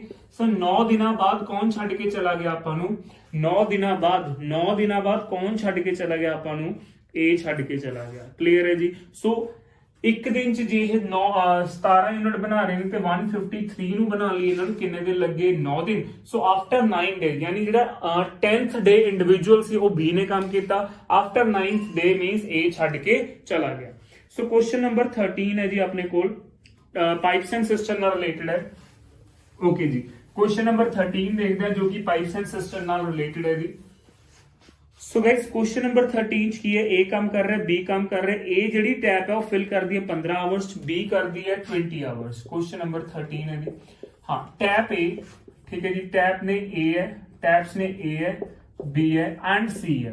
A ਫਿਲ ਕਰਦੀ ਹੈ ਜੀ 15 ਆਵਰਸ ਐਂਡ B ਫਿਲ ਕਰਦੀ ਹੈ 20 ਆਵਰਸ ਐਂਡ C ਜੋ ਹੈ ਉਹ ਐਮਪਟੀ ਕਰ ਰਹੀ ਹੈ, C ਜੋ ਹੈ ਐਮਪਟੀ ਕਰ ਰਹੀ ਹੈ 25 ਆਵਰਸ। ਠੀਕ ਹੈ, ਇਹ ਫਿਲ ਕਰ ਰਹੀ ਹੈ, C ਜੋ ਹੈ ਉਹ ਕੱਲੀ ਐਮਪਟੀ ਕਰ ਰਹੀ ਹੈ ਕੀ ਨਾਮ ਹੈ ਜੀ 25 ਆਵਰਸ। ਸਭ ਤੋਂ ਪਹਿਲਾਂ ਇਹਨਾਂ ਦਾ ਐਲਸੀਐਮ ਲੈਣੇ ਆ ਜੀ ਆਪਾਂ। ਸੋ 15 20 and 25 what should be the LCM? The LCM ਕਿੰਨਾ ਆ ਜਾਊਗਾ 300 ਲੀਟਰਸ। ਠੀਕ ਹੈ, 300 ਲੀਟਰਸ ਆ ਗਿਆ। ਐਫੀਸ਼ੀਐਂਸੀ ਕੱਢਾਂਗੇ, ਬਿਲਕੁਲ ਇਹ ਟਾਈਮ ਐਂਡ ਵਰਕ ਨਾਲ ਰਿਲੇਟਡ ਹੁੰਦਾ। ਸੋ ਕਿੰਨਾ ਆ ਗਿਆ ਜੀ 20 ਲੀਟਰ ਯਾਨੀ ਪਲੱਸ ਫਿਲ ਕਰ ਰਿਹਾ, ਫਿਲ ਦਾ ਮਤਲਬ ਹੁੰਦਾ ਪਲੱਸ। ਕਿੰਨਾ ਆ ਗਿਆ ਜੀ ਉਰੇ 15 ਲੀਟਰ। ਓਕੇ, उरे कितना आ गया जी 12 लीटर। क्लियर है जी ये चीज, प्लीज चेक करो। माइनस क्यों लगाया मैंने, माइनस इसलिए लगाया क्योंकि वो एम्प्टी कर रहा है। देयरफॉर इन 1 आवर 1 आवर्स जे देखा जावे देयरफॉर इन 1 आवर 35 चों 12 चले गए। ठीक है, तो कितना रह गया जी 23 लीटर अपने कोल पानी की रुक गया। ਹੁਣ ਤੁਸੀਂ ਦੇਖੋ ਨਾ, ਹਾਂ 23 ਲੀਟਰ ਪਾਣੀ ਆਪਣੇ ਕੋਲ ਸਟੇ ਹੋ ਗਿਆ। ਲਾਈਕ ਐਦਾਂ ਲਿਖ ਸਕਦੇ ਹੋ 23 ਲੀਟਰ ਪਾਣੀ ਆਪਣੇ ਕੋਲ ਸਟੇ ਹੋ ਗਿਆ 1 ਘੰਟੇ 'ਚ। 1 ਘੰਟੇ ਜੇ ਸਟੇ ਹੋ ਗਿਆ ਤਾਂ 10 ਘੰਟਿਆਂ 'ਚ ਕਿੰਨਾ ਹੋ ਜਾਊਗਾ। ਸੋ देयरफॉर 10 ਆਵਰਸ ਤੱਕ ਇਹ ਚੱਲੀਆਂ। ਉਸ ਤੋਂ ਬਾਅਦ 10 ਘੰਟਿਆਂ ਬਾਅਦ ਆਪਾਂ ਨੇ ਵੇਸਟ ਪਾਈਪ ਐਮਪਟੀ ਪਾਈਪ ਨੂੰ ਬੰਦ ਕਰਤਾ। 1 ਘੰਟੇ 'ਚ 23 ਸਟੇ ਕੀਤਾ ਤਾਂ 10 ਘੰਟਿਆਂ 'ਚ 230 ਲੀਟਰ ਸਟੇ ਕਰਿਆ ਹੋਊਗਾ ਕਿਉਂਕਿ ਲੀਕੇਜ ਟੈਪ ਓਪਨ ਸੀ। 10 ਘੰਟਿਆਂ ਤੋਂ ਬਾਅਦ ਆਪਾਂ ਨੇ ਲੀਕੇਜ ਟੈਪ ਨੂੰ ਬੰਦ ਕਰਤਾ। ਸੋ ਹੁਣ ਧਿਆਨ ਨਾਲ ਦੇਖਿਓ ਕਿ 230 ਆਪਾਂ ਆਲਰੇਡੀ ਮਤਲਬ ਕਿ ਸਟੇ ਕਰਵਾ ਚੁੱਕੇ ਹਾਂ। ਹੁਣ ਜਿਹੜਾ ਬਾਕੀ ਹੈ A ਤੇ B 2 ਘੰਟਿਆਂ 'ਚ 1 ਘੰਟੇ 'ਚ 70 ਕਰਦੇ ਨੇ। ਠੀਕ ਹੈ, ਟੈਪ A ਤੇ B 1 ਆਵਰਸ ਕਿੰਨਾ ਕਰਦੇ ਨੇ ਜੀ ਇਹ 35 ਲੀਟਰ ਤੇ 2 ਆਵਰਸ ਕਿੰਨਾ ਕਰਨਗੇ ਜੀ 70 ਲੀਟਰ। ਇਹਦਾ ਮਤਲਬ ਆਪਣਾ ਟੈਂਕ ਭਰ ਗਿਆ। देयरफॉर ਆਪਣਾ ਟੈਂਕ ਪਹਿਲੇ ਲੱਗੇ 10 ਘੰਟੇ ਦੀ, ਫਿਰ ਲੱਗੇ 2 ਘੰਟੇ। ਇਹਦਾ ਮਤਲਬ ਆਪਣਾ ਟੈਂਕ ਜਿਹੜਾ ਹੈਗਾ 12 ਘੰਟਿਆਂ 'ਚ ਫਿਲ ਹੋ ਗਿਆ in 12 ਆਵਰਸ। ਕਲੀਅਰ ਹੈ ਜੀ ਇਹ ਚੀਜ਼। ਆਈ ਹੋਪ ਕਿ ਗਾਇਸ ਕਲੀਅਰ ਹੈ। ਚਲੋ ਜੀ ਨੈਕਸਟ ਕੁਐਸਚਨ ਹੈ 14th number question. Okay 14th number question की है कि 14th नंबर क्वेश्चन हैगा जी अपने कोल। ओके, पंकज ऑफिस जांदा 60 ਦੀ ਸਪੀਡ ਨਾਲ ਜਾਂਦਾ ਪਰ ਜਦੋਂ ਵਾਪਸ ਆਉਂਦਾ ਉਹਨੇ ਅੱਧਾ ਰਸਤਾ 10 ਦੀ ਸਪੀਡ ਨਾਲ ਕਰਿਆ। ਫਿਰ ਉਹਨੂੰ ਰਿਅਲਾਈਜ਼ ਹੋ ਰਿਹਾ ਕਿ ਉਹ ਲੇਟ ਹੋ ਰਿਹਾ, ਫਿਰ ਉਹਨੇ ਆਪਣੀ ਸਪੀਡ ਇਨਕਰੀਜ਼ ਕਰਤੀ ਤੇ 30 ਕਰਤੀ। ਸਭ ਤੋਂ ਪਹਿਲਾਂ ਆਪਣੇ ਕੋਲ ਜਾਣ ਦੀ ਸਪੀਡ 60 ਹੈ ਬਟ ਆਂਦੇ ਹੋਏ ਇਹਦੀ 2 ਸਪੀਡ ਹੈ। ਸਭ ਤੋਂ ਪਹਿਲਾਂ ਆਪਾਂ ਐਵਰੇਜ ਸਪੀਡ ਕੱਢਾਂਗੇ ਰਿਟਰਨ ਜਰਨੀ ਦੀ। ठीक है, रिटर्न। हाँ जी, क्वेश्चन नंबर 14 है average speed of return journey. ठीक है जी, रिटर्न दी स्पीड कर रहे हैं। ठीक है जी, जर्नी दी यस 2xy upon x plus y। ठीक है जी, 2xy upon x plus y ਜੇਕਰ ਗੱਲ ਕਰੀਏ 2xy/x+y, ਹਾਂਜੀ ਪਹਿਲਾਂ ਉਹਦੀ ਸਪੀਡ ਕਿੰਨੀ ਸੀ 10 ਦੀ, ਉਹਨੇ half of the distance cover ਕੀਤਾ 10, ਫਿਰ ਉਹਨੂੰ ਰਿਅਲਾਈਜ਼ ਹੋਇਆ ਕਿ ਉਹ ਲੇਟ ਹੋ ਰਿਹਾ, ਫਿਰ ਉਹਨੇ 30 ਦੀ ਸਪੀਡ ਕਰਤੀ। ਕਲੀਅਰ ਹੈ ਜੀ ਇਹ ਚੀਜ਼? ਹਾਂਜੀ ਇੱਥੋਂ ਕੱਢ ਗਿਆ ਕਿੰਨਾ ਆ ਗਿਆ 20, ਇੱਕ 0 ਨਾਲ 0 ਕੱਢ ਕੇ ਕਿੰਨਾ ਆ ਗਿਆ ਜੀ 15 km/h। ਠੀਕ ਹੈ, ਇਹ ਉਹਦੀ ਵਾਪਸ ਆਉਣ ਦੀ ਐਵਰੇਜ ਸਪੀਡ ਆ। Okay, now average speed of the entire journey, ਠੀਕ ਹੈ, ਐਂਟਾਇਰ ਜਰਨੀ, ਠੀਕ ਹੈ ਜੀ, average speed of the entire journey. ਹੁਣ ਕੀ ਹੋ ਰਿਹਾ ਧਿਆਨ ਨਾਲ ਦੇਖੋ, ਜਾਂਦੇ ਹੋਏ ਉਹ 60 ਦੀ ਸਪੀਡ ਨਾਲ ਸੀ, ਆਉਂਦੇ ਹੋਏ ਉਹ 15 ਦੀ ਸਪੀਡ ਨਾਲ ਆ ਰਿਹਾ ਹੈ, ਆਉਂਦੇ ਹੋਏ ਉਹ ਕਿੰਨੇ ਦੀ ਸਪੀਡ ਨਾਲ ਆ ਰਿਹਾ ਜੀ 15 ਦੀ ਸਪੀਡ ਨਾਲ ਆ ਰਿਹਾ। ਕਲੀਅਰ ਹੈ ਜੀ? ਸੋ ਕੀ ਲਿਖੂੰਗਾ ਜੀ, ਅਗੇਨ ਇਹੀ ਫਾਰਮੂਲਾ ਲੱਗ ਗਿਆ, ਜਾਂਦੇ ਹੋਏ 60 ਸੀ, ਆਉਂਦੇ ਹੋਏ 15 ਦੀ ਕਿੰਨਾ ਹੋ ਗਿਆ 75। ਓਕੇ, 15 4s ਆ 15 5s ਆ, ਇੱਥੇ ਕੱਟ ਕੇ ਕਿੰਨਾ ਆ ਗਿਆ 3, 12 into 2 ਕਿੰਨਾ ਆ ਗਿਆ ਜੀ 24 km/h, 24 km/h। ਚਲੋ ਜੀ 15th ਨੰਬਰ ਕੁਐਸਚਨ ਕਰਦੇ ਹਾਂ ਜੀ ਆਪਾਂ। Okay, the average of 7 consecutive number which are positive integer is 10। ਇਹ ਤਾਂ ਬਹੁਤ ਈਜ਼ੀ ਕੁਐਸਚਨ ਹੈ ਜੀ, ਮੇਰੇ ਕਰਵਾਉਣ ਵਾਲਾ ਹੈ ਨਹੀਂਗਾ।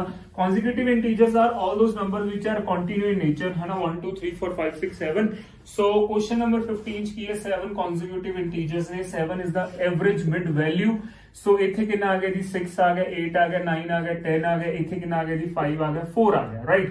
ਸੋ आई होप कि ना क्लियर है जी, चेक करो please. Okay, average value is 10 not 7, average is 10 not 7, तो फिर वही आ जाएगा जी 7 8 9, 10 is your average, 11 12 13। Okay, first and last, ठीक है जी, इन्हां दी एवरेज कटनी है। सो कितना हो गया जी this, so 20 divide by 2 is equal to 10। Clear है जी, इदा भी कर सकते हो। ओके, बहुत ही इजी क्वेश्चन सीगा जी ये। क्वेश्चन नंबर 16 देखते हैं, क्वेश्चन नंबर 15 से गाइस। क्वेश्चन नंबर 16 देखते हैं की कह रहे थे वो।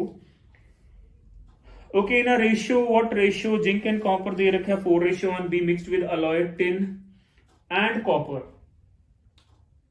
Okay, so tin and zinc, sorry zinc and copper, सब तो पहला जिंक एंड कॉपर दी रेशियो दे रखी है। क्वेश्चन नंबर 16 की गल करते हैं जी आपां।